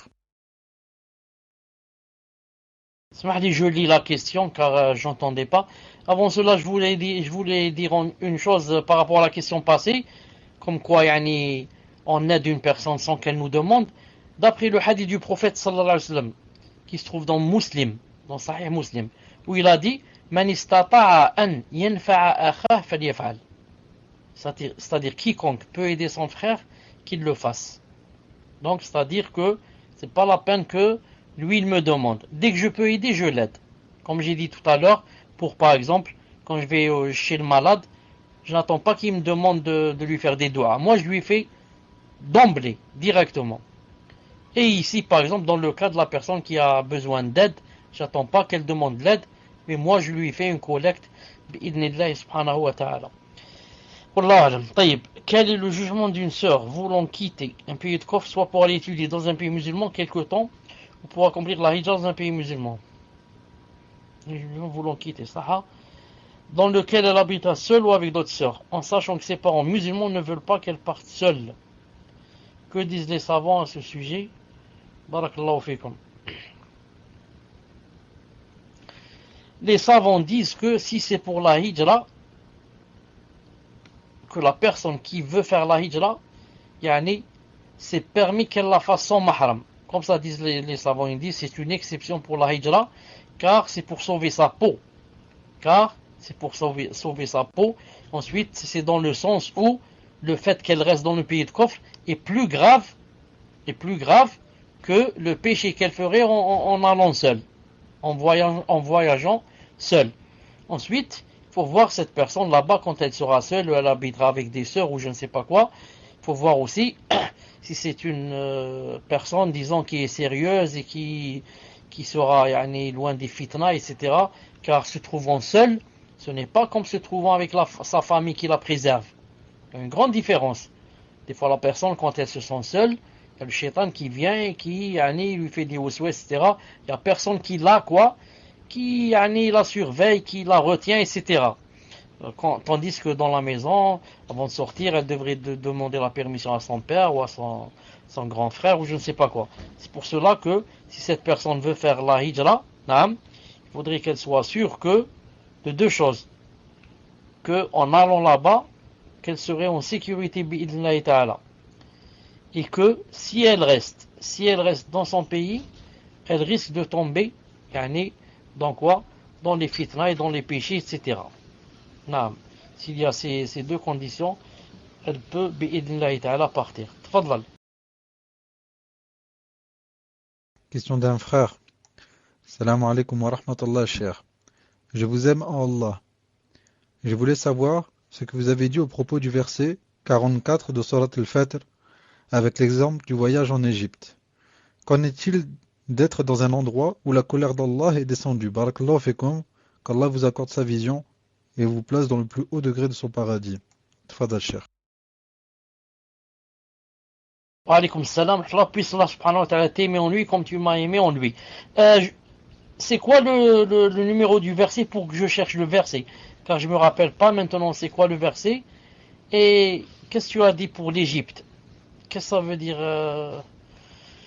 où est-ce que j'ai cité l'Égypte? Barakallahu fik. Tfadal. Avant cela, une sœur demande si celui qui arrête la prière un petit moment, puis la recommence, en prenant de l'avis que celui qui la délaisse est kafir, est-ce qu'elle doit refaire la shahada? Non. Une personne qui était déjà musulmane et quitte l'islam et revient, elle revient sans la shahada. La shahada, c'est pour la personne qui n'est pas encore entrée en islam. Naam. C'est pour ça que l'imam Shafi'i rahimahullah avec l'imam Ahmed ont fait comme ça un débat. Et l'imam Ahmed avait dit que yani, celui qui délaissait la salat qu'il était kafir, et Shafi'i avait dit que non. Ensuite il lui a dit que l'imam Ahmed avait dit que quand il devait rentrer en islam, yani, il devait faire la shahada pour la deuxième fois. Et Shafi'i lui a dit que mais yani, il n'a jamais délaissé la shahada. Il a délaissé seulement la salat. Quand il revient seulement avec la salat. Naam. Taïb.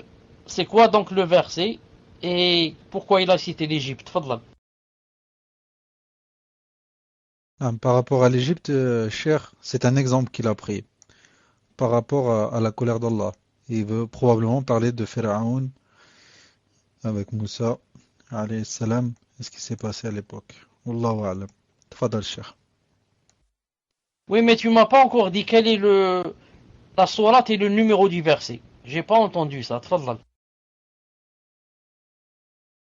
D'accord, donc verset 44, sourate Fatir. Non. N'ont-ils donc jamais parcouru la terre pour voir ce qu'il est advenu de ceux qui vécurent avant eux, qui étaient plus puissants qu'eux? Rien dont les cieux sur la terre ne saurait réduire l'autorité. Certes, Allah est omnipotent. Taïb, c'est quoi maintenant la question? Voilà le verset 44 sur le Fatir. C'est quoi le verset? C'est quoi la question? Tfadlal. Il a dit, je voulais savoir ce que vous avez dit à propos du verset 44. Du voyage en Égypte. Qu'en est-il d'être dans un endroit où la colère d'Allah est descendue? Naam, j'ai dit par rapport à ce verset, j'ai cité l'Égypte, j'ai donné comme exemple. J'ai dit par exemple les gens qui partent par exemple en Égypte voir les pyramides. Naam, les pyramides c'est le pharaon, etc. J'ai dit, Allah Ta'ala a demandé que quand on parcourt la terre, c'est pour méditer et voir ce qui est arrivé à ceux qui ont vécu avant nous et qui étaient plus puissants que nous, pour reconnaître la puissance d'Allah. C'est pour ça qu'il a dit, rien dans les cieux ni sur la terre ne saurait réduire la puissance d'Allah. Donc j'ai dit, c'est pas seulement on va là-bas pour filmer les pyramides, non, et dire voilà quand ils étaient forts, ils étaient ceci, ils étaient cela. Non, il faudrait que tu lis ça, non, tu annexes avec la puissance d'Allah pour dire subhanallah malgré la force qu'il avait, Allah Ta'ala les a exterminés, Allah Ta'ala les a décimés, il les a rendus quoi? Une histoire. On parle de maintenant dans l'histoire, on ouvre un livre d'histoire et on lit sur Pharaon et ses guerriers, subhanallah. Donc j'ai dit qu'il fallait lier entre les deux. Naam, tfadlal. Question suivante, question d'une sœur. Salam alaikum wa rahmatullahi wa barakatuh. Cher, qu'Allah vous récompense et vous préserve ainsi que vos étudiants. Voilà ma question est la suivante. Les situations que l'on vit sont déjà prédestinées. Et une, Allah est sage dans ce qu'il décrète. Et d'une, Allah est sage dans ce qu'il décrète. Mais où devons-nous nous positionner face au sabab? Doit-on faire les causes et patienter qu'Allah nous facilite les situations? Peut-on utiliser les sababs plusieurs fois dans une situation compliquée? Comment doit-on voir les sababs dans notre vie? Placer toute notre confiance en Allah, mais que dire des causes? Barakallahu fikum, cher. Tfadal, cher. Naam. Fikum barakallah. J'avais voulu t'enlever le micro, j'ai pas pu. Car je suis pas en admin. Naam. Je voulais te l'enlever et je me trouvais sans admin. Donc j'ai pas pu t'enlever le micro. Malish. Pourquoi? Et je voulais continuer dans le sens de l'autre verset. Le verset où j'ai dit que dans des situations pareilles, qu'il fallait méditer et non pas seulement photographier, etc. Ensuite, la personne avait posé la question, elle a dit, qu'en est-il? Car j'ai oublié ça. Qu'en est-il quand on est dans un endroit où la colère d'Allah est descendue? Je dis, il y a un hadith authentique qui dit, si jamais vous êtes dans un endroit où Allah subhanahu wa ta'ala fait descendre sa colère, vous ne devez pas y rester. Il a dit, même si vous passez par cet endroit, vous devez pleurer. Quand on passe devant un endroit où Allah ta'ala fait descendre sa colère, on essaye de n'y pas passer du tout, pour que la colère, le maudissement d'Allah ne descende pas. Maintenant, si on y passe, on devrait pleurer, en y passer. Du moins, si on ne pleure pas, du moins on passe en ayant peur. Et ce n'est pas, comme j'ai dit tout à l'heure, comme font les koffars, ils vont filmer, ils vont photographier, ils vont rire, ils vont applaudir, ils vont faire des fêtes. Nous, on n'est pas comme ça. Nous, on prend des leçons. On prend des leçons de ce qu'Allah Ta'ala a fait. Ensuite, regardez ce verset qui a rapport aussi avec ce que je viens de dire. Regardez ce verset. Allah Ta'ala parle de certains gens, il les blâme, il leur dit: et vous avez habité les demeures de ceux qui s'étaient fait du tort à eux-mêmes. Il vous est apparu en toute évidence, comme nous les avions traités, et nous vous avons cité les exemples. Regardez, vous avez même habité ces maisons-là de gens injustes. Subhanallah al-Azim. Et vous étiez sûrs, vous avez vu comment nous avons traité, et nous avons donné des exemples, mais subhanallah al-Azim, vous méditez pas. Mais vous méditez pas. Vous voyez comme ça devant vous, comment Allah subhanahu wa ta'ala, certaines communautés, qu'est-ce qu'il a fait d'elles, et comment on les a exterminées, subhanallah. Il ne reste maintenant que des traces, des traces, on appelle ça des ruines, et vous méditez pas, subhanallah. Taïb, on revient donc à la question. La personne a dit: Salam alaikum wa rahmatullahi wa barakatuh. Alaikum salam wa barakatuh wa maghfiratuh. Qu'Allah vous récompense, vous préserve si vos étudiants. Voilà ma question. La situation que l'on vit, les situations que l'on vit sont déjà prédestinées. Et Allah est sage dans ce qu'il décrète. Naam, très sage. Mais où devons-nous nous positionner face au sabab? Doit-on faire les causes à patienter qu'Allah nous facilite les situations? Peut-on utiliser les sabab plusieurs fois dans une situation compliquée? Comment doit-on voir les sabab dans notre vie? Placer toute notre confiance en Allah, mais que dire des causes? Barakallahu fikum. Je dis, vous m'entendez, musulmans?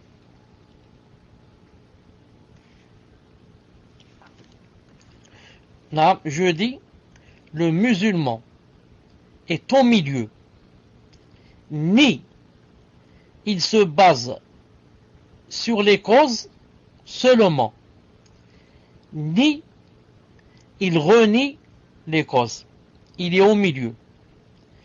C'est quoi exactement? Donc, je place ma confiance totalement en Allah subhanahu wa ta'ala, pour que ce soit lui qui m'aide. Et je mets dans mon cœur que si Allah ta'ala ne va pas m'aider, que tous les gens du monde et tous les sabab du monde ne vont rien faire. Ensuite, qu'est-ce que je fais? Ensuite, je me base sur les sabab. C'est pas je me base. Ensuite, j'utilise les sabab. Donc, je dois joindre entre deux choses. Quoi?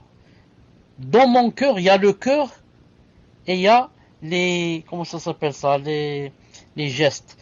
Bon, il y a le cœur et il y a le corps. En ce qui concerne le cœur, ma confiance est placée totalement et complètement en Allah Ta'ala. Que c'est lui qui va m'aider.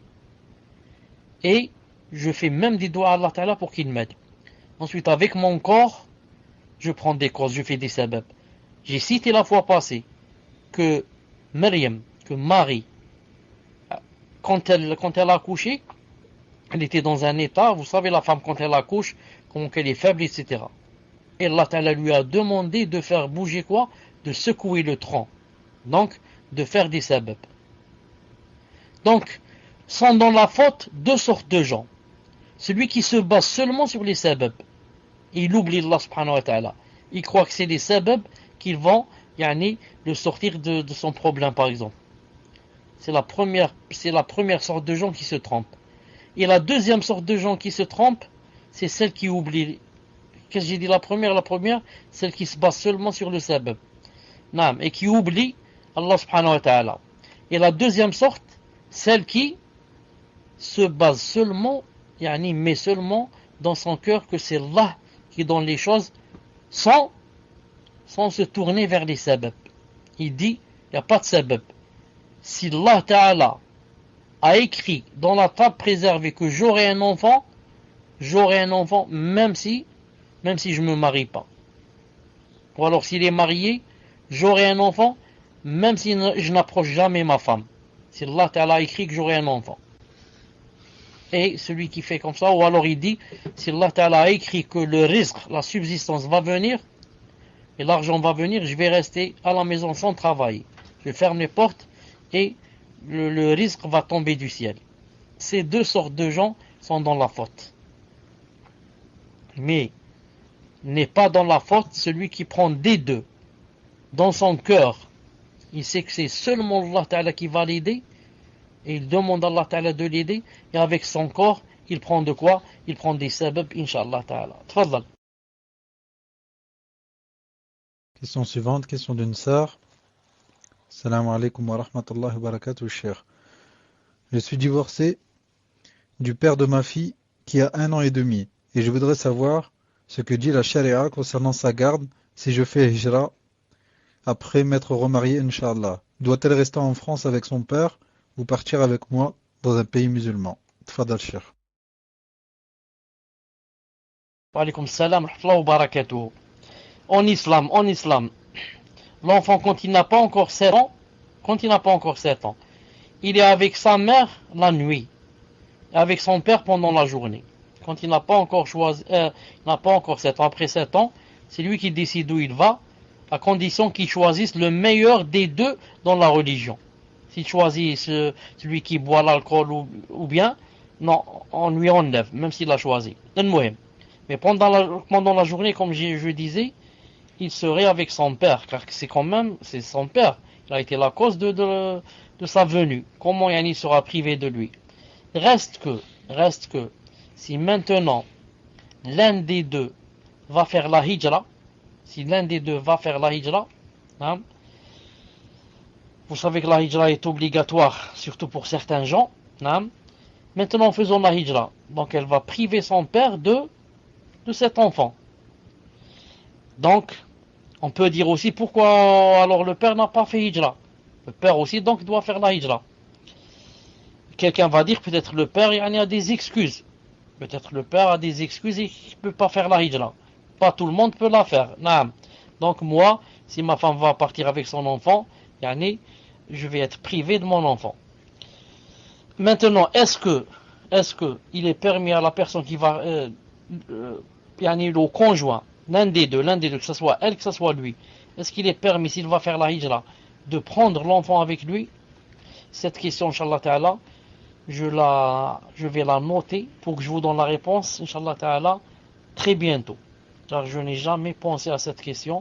Si l'un des deux, du couple, va faire la hijra, est-ce qu'il lui est permis de prendre l'enfant avec lui et de priver l'autre qui n'a pas fait la hijra? Je vous répondrai, Inch'Allah Ta'ala, incessamment, bi'idnillahi ta'ala. Tfadlal. Question suivante d'une sœur. Salam alaikum. Avec ma sœur de sang, on s'emprunte souvent des vêtements pour éviter de trop dépenser aux époux. Est-ce qu'il y a un mal à cela? Cela peut-il nous rabaisser? Est-ce un rabaissement? Tfadal, cher. Emprunter n'est pas interdit. Interdit, c'est demander. Demander. Il y a une différence entre demander et emprunter. Il y a une différence quand je dis à quelqu'un donne-moi 100 euros et quand je dis à quelqu'un prête-moi 100 euros, je vais te les rendre dans un mois, Inch'Allah. Il y a une grande différence. Le prophète sallallahu alayhi wa sallam lui-même empruntait. Mais jamais il ne tendait la main pour demander. Mais emprunter, il l'a fait, sallallahu alayhi wa sallam, comme il a emprunté deux fois d'un kafir. D'un kafir, il a emprunté son bouclier. Taïb. Et vous savez que Aïcha radiallahu ta'ala anha a dit qu'on avait donc ça s'appelle un vêtement spécial que les mariés, les femmes empruntaient. Autant d'Aïcha radiallahu ta'ala anha, il y avait un vêtement, à chaque fois qu'une nouvelle mariée allait se marier, elle allait l'emprunter. Et on le lui prêtait pour passer le mariage, ensuite elle le rendait. Naam. Tfaddal. Question suivante, question d'un frère. Assalamu alaikum. Je voudrais savoir s'il était permis de demander de l'aide à un psychologue. Est-ce que l'on peut considérer la psychologie comme une science? Barakallahu fikum. Tfaddal, Cheikh. Wa alaykum salam rahmatullah. La psychologie est une science si elle est basée sur l'islam. Naam. Je vais vous poser une question. Psychologie, donc, c'est la science de l'âme, ça. Connaître l'âme et la personne, comment qu'elle doit réagir, comment qu'elle doit faire devant les malheurs, comment ceci, comment... Donc, connaître d'abord l'âme, ensuite lui donner des remèdes. Je vais vous poser une question. Qui est le meilleur à connaître l'âme? Aya Muslim ou Ibn Fawzi ou là, répondez-moi. Qui est le meilleur à connaître l'âme? Ah, moi je réponds Allah. Tfaddal, Cheikh. Allah est le meilleur à connaître l'âme. Tu as dit Allah, barakallahu fik. Les trois ont dit Allah subhanahu wa ta'ala. Regardez ce verset. Ne connaît-il pas ce qu'il a créé? Ala ya'lamu man khalaq wa huwa al-latiful khabir. Ne connaît pas ce qu'il a créé? Ça veut dire que tu dois répondre oui. Tu dois dire si. Il connaît ce qu'il a créé. Donc personne ne connaît l'être humain mieux que Allah subhanahu wa ta'ala. Donc maintenant, si le psychologue va se baser sur ce qu'il y a dans le Coran, ce qu'il y a dans la Sunna, pour te donner le remède et pour te diriger, pour t'orienter, d'accord. Donc si le psychologue est musulman, et qu'en plus de musulman, de la science, car il peut être musulman, mais seulement par le nom. C'est-à-dire musulman, mais tout juste maximum, il fait la salat et il jeûne. Mais il ne connaît rien dans le din et il pense comme les kuffars. Il a le tempérament des kuffars et il pense comme eux, il te dirige comme eux. Donc, là, ça j'ai dit la fois passée, je ne conseille à aucune personne qui a des problèmes d'aller chez un psychologue. Et surtout, psychologue kafir.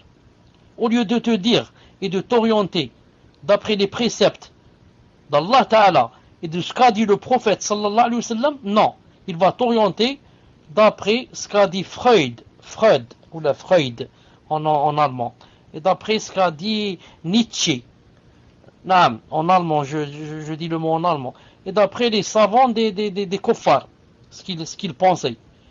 Mais comme a dit Lombroso, c'est l'un de leurs savants, des psychologues, il a dit quoi? Il a dit que toute personne née avec, est innée, elle naît avec le défaut d'être criminel. Qui a dit ça? Allah Ta'ala a dit ça ou son prophète? Le prophète n'a-t-il pas dit que chaque personne née dans la fitra musulmane, dans la fitra, aimant le bien, aimant ceci. Et celui-là, il dit toute la personne née avec l'intention d'être criminel. Subhanallah al-azim. Et Freud, il dit que chaque enfant, quand il a 6 ou 7 ans ou là, si c'est un garçon, il a le penchant de faire des choses sexuelles avec sa mère, si c'est un garçon. Et si c'est une fille, elle veut faire des choses avec son père. Donc celui-là, moi je vais au psychologue qui va m'apprendre ça. Non, si je lui dis voilà ma fille, voilà ce qu'elle veut faire avec son père, ou là il me dit c'est normal. Là il va me dire c'est normal. Là c'est Freud qui l'a dit. C'est une chose naturelle. Au lieu de me dire taqillah, il faudrait que la fille, il faudrait l'éloigner de son frère. Le prophète Aslam a dit que à 10 ans, séparez-les dans les lits. Et toi tu me dis laisse-la dormir avec son frère. Donc je ne conseille à personne d'aller chez un psychologue, surtout s'il n'est pas musulman. Surtout. Et même s'il est musulman, il faudrait qu'il vraiment il ait de la science. Sinon, il va dire n'importe quoi. Non, il va te dire n'importe quoi et t'orienter comme des kuffars. Wallahu alam, tfaddal. Question suivante, question d'une sœur. Salam alaikum wa rahmatullahi wa barakatuh. Bismillah ar-Rahman ar-Rahim. J'aimerais, Inch'Allah, avoir une réponse à ma question et surtout un conseil, Inch'Allah ta'ala. Il y a 5 mois, j'ai cédé à ma mère et j'ai accepté d'épouser un homme dont j'en ai aucun sentiment. D'autant plus, ce frère n'a aucune base dans la religion. Il vit en Algérie et moi en France. J'ai patienté en espérant faire la hijra en Algérie, mais ce dernier ne veut pas rester là-bas. Il souhaite venir en France. Je lui parle d'étudier et avancer dans le din, et lui me parle de venir en France travailler et puis réaliser tout ça. Mais il y a quelque temps, j'ai réalisé que mon mariage n'était pas valide religieusement. J'ai appris que les témoins ne sont pas pratiquants et l'un des témoins s'est reconverti au christianisme. Donc aujourd'hui, j'aimerais mettre fin à mon mariage, mais j'ai peur de sa réaction et surtout peur de lui faire du mal. Donc, ai-je droit de rompre mon mariage, Inch'Allah ta'ala, wa barakallahu fikum. Tfadal Cheikh. Alaykoum salam. Qu'est-ce que ça veut dire que les témoins ne sont pas pratiquants? Est-ce que d'abord je comprends par là qu'ils font pas la prière? Ça? Ils font pas la prière? Est-ce que c'est ça? Et deuxièmement, celui qui s'est reconverti au christianisme, c'est-à-dire après avoir témoigné dans le mariage ou bien avant? Avant ou là après? Et troisièmement, ce qui est important aussi, est-ce qu'ils ont consommé le mariage ou pas? Tfadlal, lis une autre question le temps que la sœur réponde à ces 3 questions, Inch'Allah. Tfadlal. Question suivante. Salam alaikum. Quel est le statut des personnes qui dépendent complètement des aides sociales, ici en Europe, alors qu'ils ont toutes les capacités physiques et morales pour travailler? Je ne parle pas des personnes qui sont dans la contrainte, car étant mauritaniennes, c'est choquant d'entendre des sœurs divorcées ici en France, car les frères mariés ne veulent pas travailler. Tfadal Cheikh. Naam. Alaykoum salam. C'est pas bien. C'est pas bien de dépendre seulement des aides dont tu viens de parler. Naam. Car ça, c'est quoi? Car c'est montrer que je ne vis que par l'aide du kuffar, des kuffars. Vous avez compris? Quand une personne est dans la contrainte, il y a la contrainte. Mais quand il n'y a pas de contrainte, je dois quoi? Je dois montrer que, comme a dit le prophète sallallahu alayhi wa sallam, il n'y a pas une personne qui mange une chose de meilleure que comme celle qui la mange de sa main. Et le prophète sallam a dit que, un hadith authentique, il a dit que les signes qui montrent que quelqu'un, quand il meurt, que Allah subhanahu wa ta'ala est ravi de lui, il a dit la sueur. Certains ont dit la sueur veut dire ici, ou bien il a son front qui commence avant de mourir, ou bien la sueur, c'est-à-dire qu'il voulait dire par là que cette personne suait avant d'arriver à ce stade-là de mourir, c'est-à-dire avant de mourir, elle travaillait, elle suait. Non. Le Cheikh Al-Albani rahimahullah a dit carrément, il a dit c'est interdit de prendre les aides sociales des kuffars. Sans contrainte, il a dit c'est interdit. Il a dit dans le sens où il ne faut pas que je dépende d'un kafir. Le kafir, je ne dois pas dépendre de lui, c'est lui qui m'aide pour vivre. Sinon je meurs. Non, je ne dépends pas d'un kafir. Mais je dis, pour être au milieu, je dis si quelqu'un est dans la contrainte, ma'alish. Mais si sans contrainte, je reste comme ça, dans la maison, alors que je peux travailler, je dois travailler, idnillahi ta'ala. Tfadlal. Salam alaikum, Cheikh. Est-ce que vous m'entendez? Alhamdoulilah. Cheikh, vous m'entendez aussi? Donc, j'ai pris le micro pour vous donner les précisions de la sœur. Elle dit donc que les témoins ne pratiquent pas la religion, c'est pour ça qu'elle dit qu'ils ne sont pas pratiquants, donc ils ne pratiquent rien du din. enfin, ne pratique pas la religion, elle a dit dans l'ordre général. Le mariage a été consommé et le témoin il s'est reconverti bien avant le mariage. Wallahu a'lam, cheikh. Elle a dit la religion et Allahu a'lam, ça comprend salat, surtout salat. Et je confirme, Inch'Allah. Elle a dit que le témoin s'est reconverti avant le mariage. Moi, je parlais pas du mariage, je disais avant, yani, l'acte, avant de faire l'acte du mariage. Je parle pas de la consommation, il s'est reconverti avant. Non. Est-ce que quand il est venu témoigner, il était déjà reconverti au christianisme ou pas?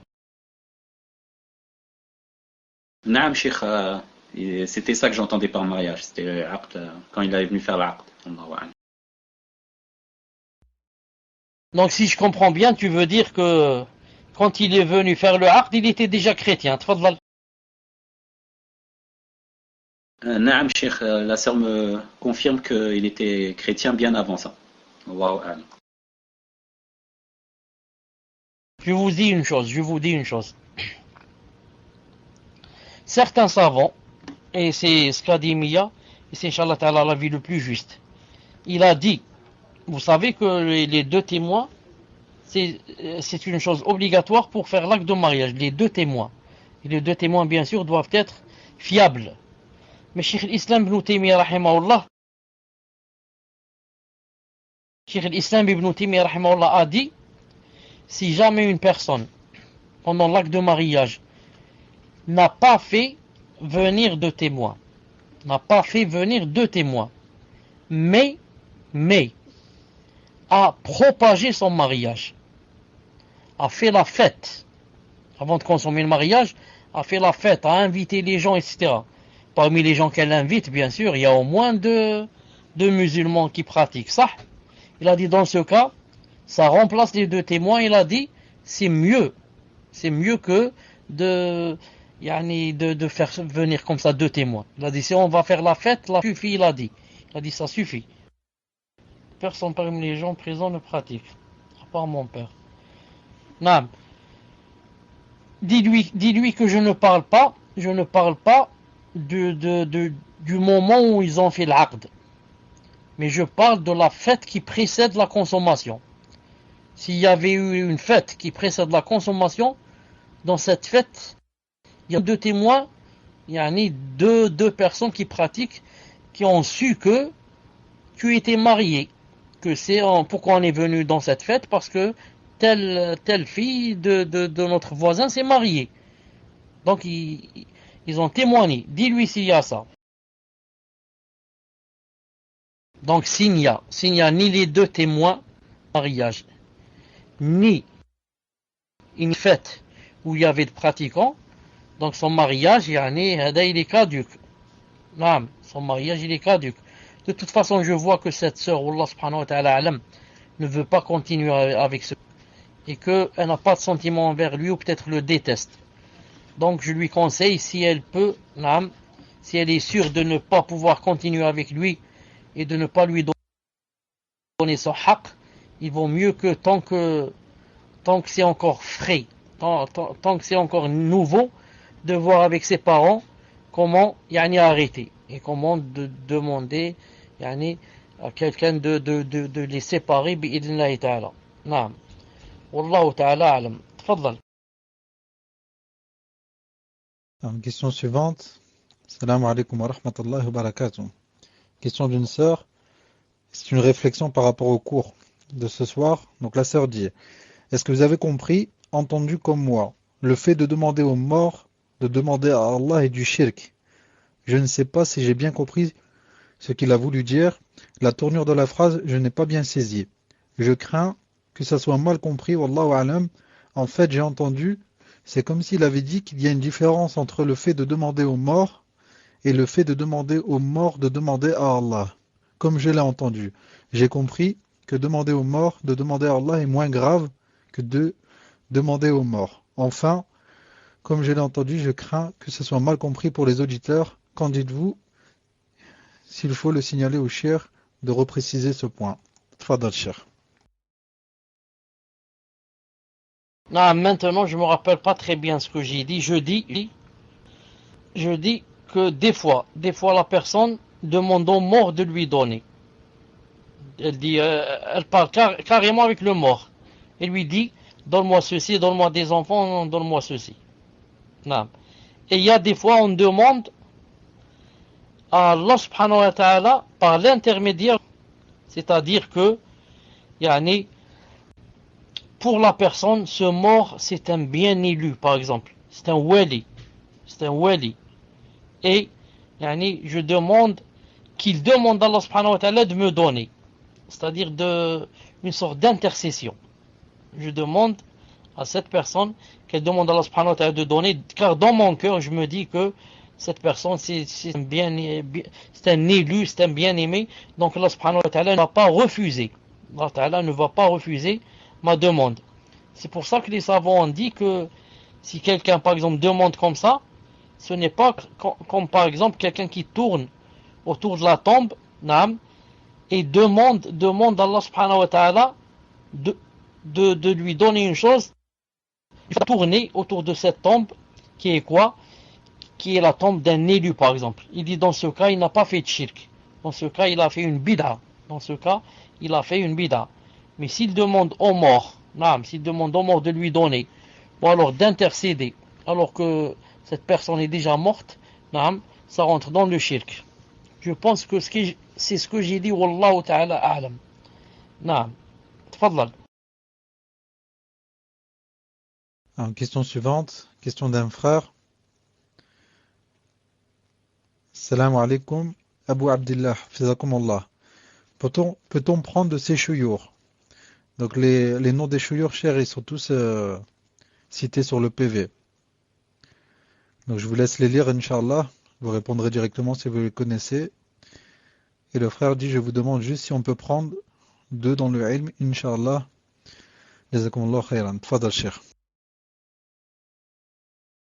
Qu'est-ce que tu as dit, Muslim? J'ai pas compris à la fin. Qu'est-ce que tu as dit à la fin? J'ai pas compris. Rien, cher. Je vous ai juste dit dans la question, il demande si on peut prendre dans le ilm de ces personnes citées sur le PV. Tfadal, cher. Ces personnes, il faudrait, Inch'Allah ta'ala, me les écrire en arabe. Il faudrait me les écrire en arabe. Comme ça, je suis sûr que de telle personne, la personne est en train de parler. Famt. Mais comme ça en français, même pour les prononcer, c'est déjà difficile.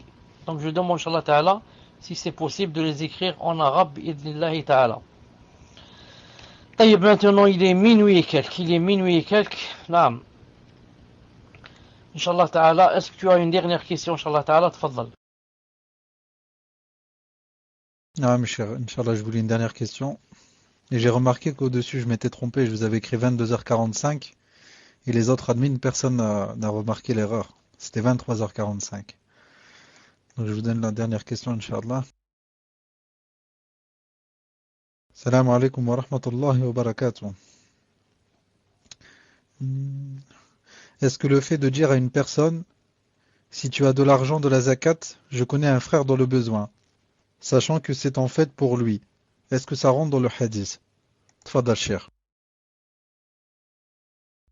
J'ai répondu tout à l'heure que c'était non, car tu as intérêt ici. Et le prophète Aslam a dit, Man stata'an yinfa'a akha falyaf'al. Il a dit, quiconque peut aider son frère, qu'il le fasse. Et toi ici, tu veux aider ton frère. C'est pas pour toi la zakat. Tu veux aider ton frère. Donc ça rentre pas, Inch'Allah ta'ala, dans le hadith. Taïb, on arrête, Inch'Allah ta'ala, ici. Et, Inch'Allah ta'ala, si le frère a écrit l'autre en arabe, les chouyours en arabe, bien les ulama, qui c'est cela, Inch'Allah, on répondra, Inch'Allah ta'ala, on commencera par lui la prochaine fois. Subhanak Allahumma bihamdik, ashhadu an la ilaha illa ant, astaghfiruka wa atubu ilayk.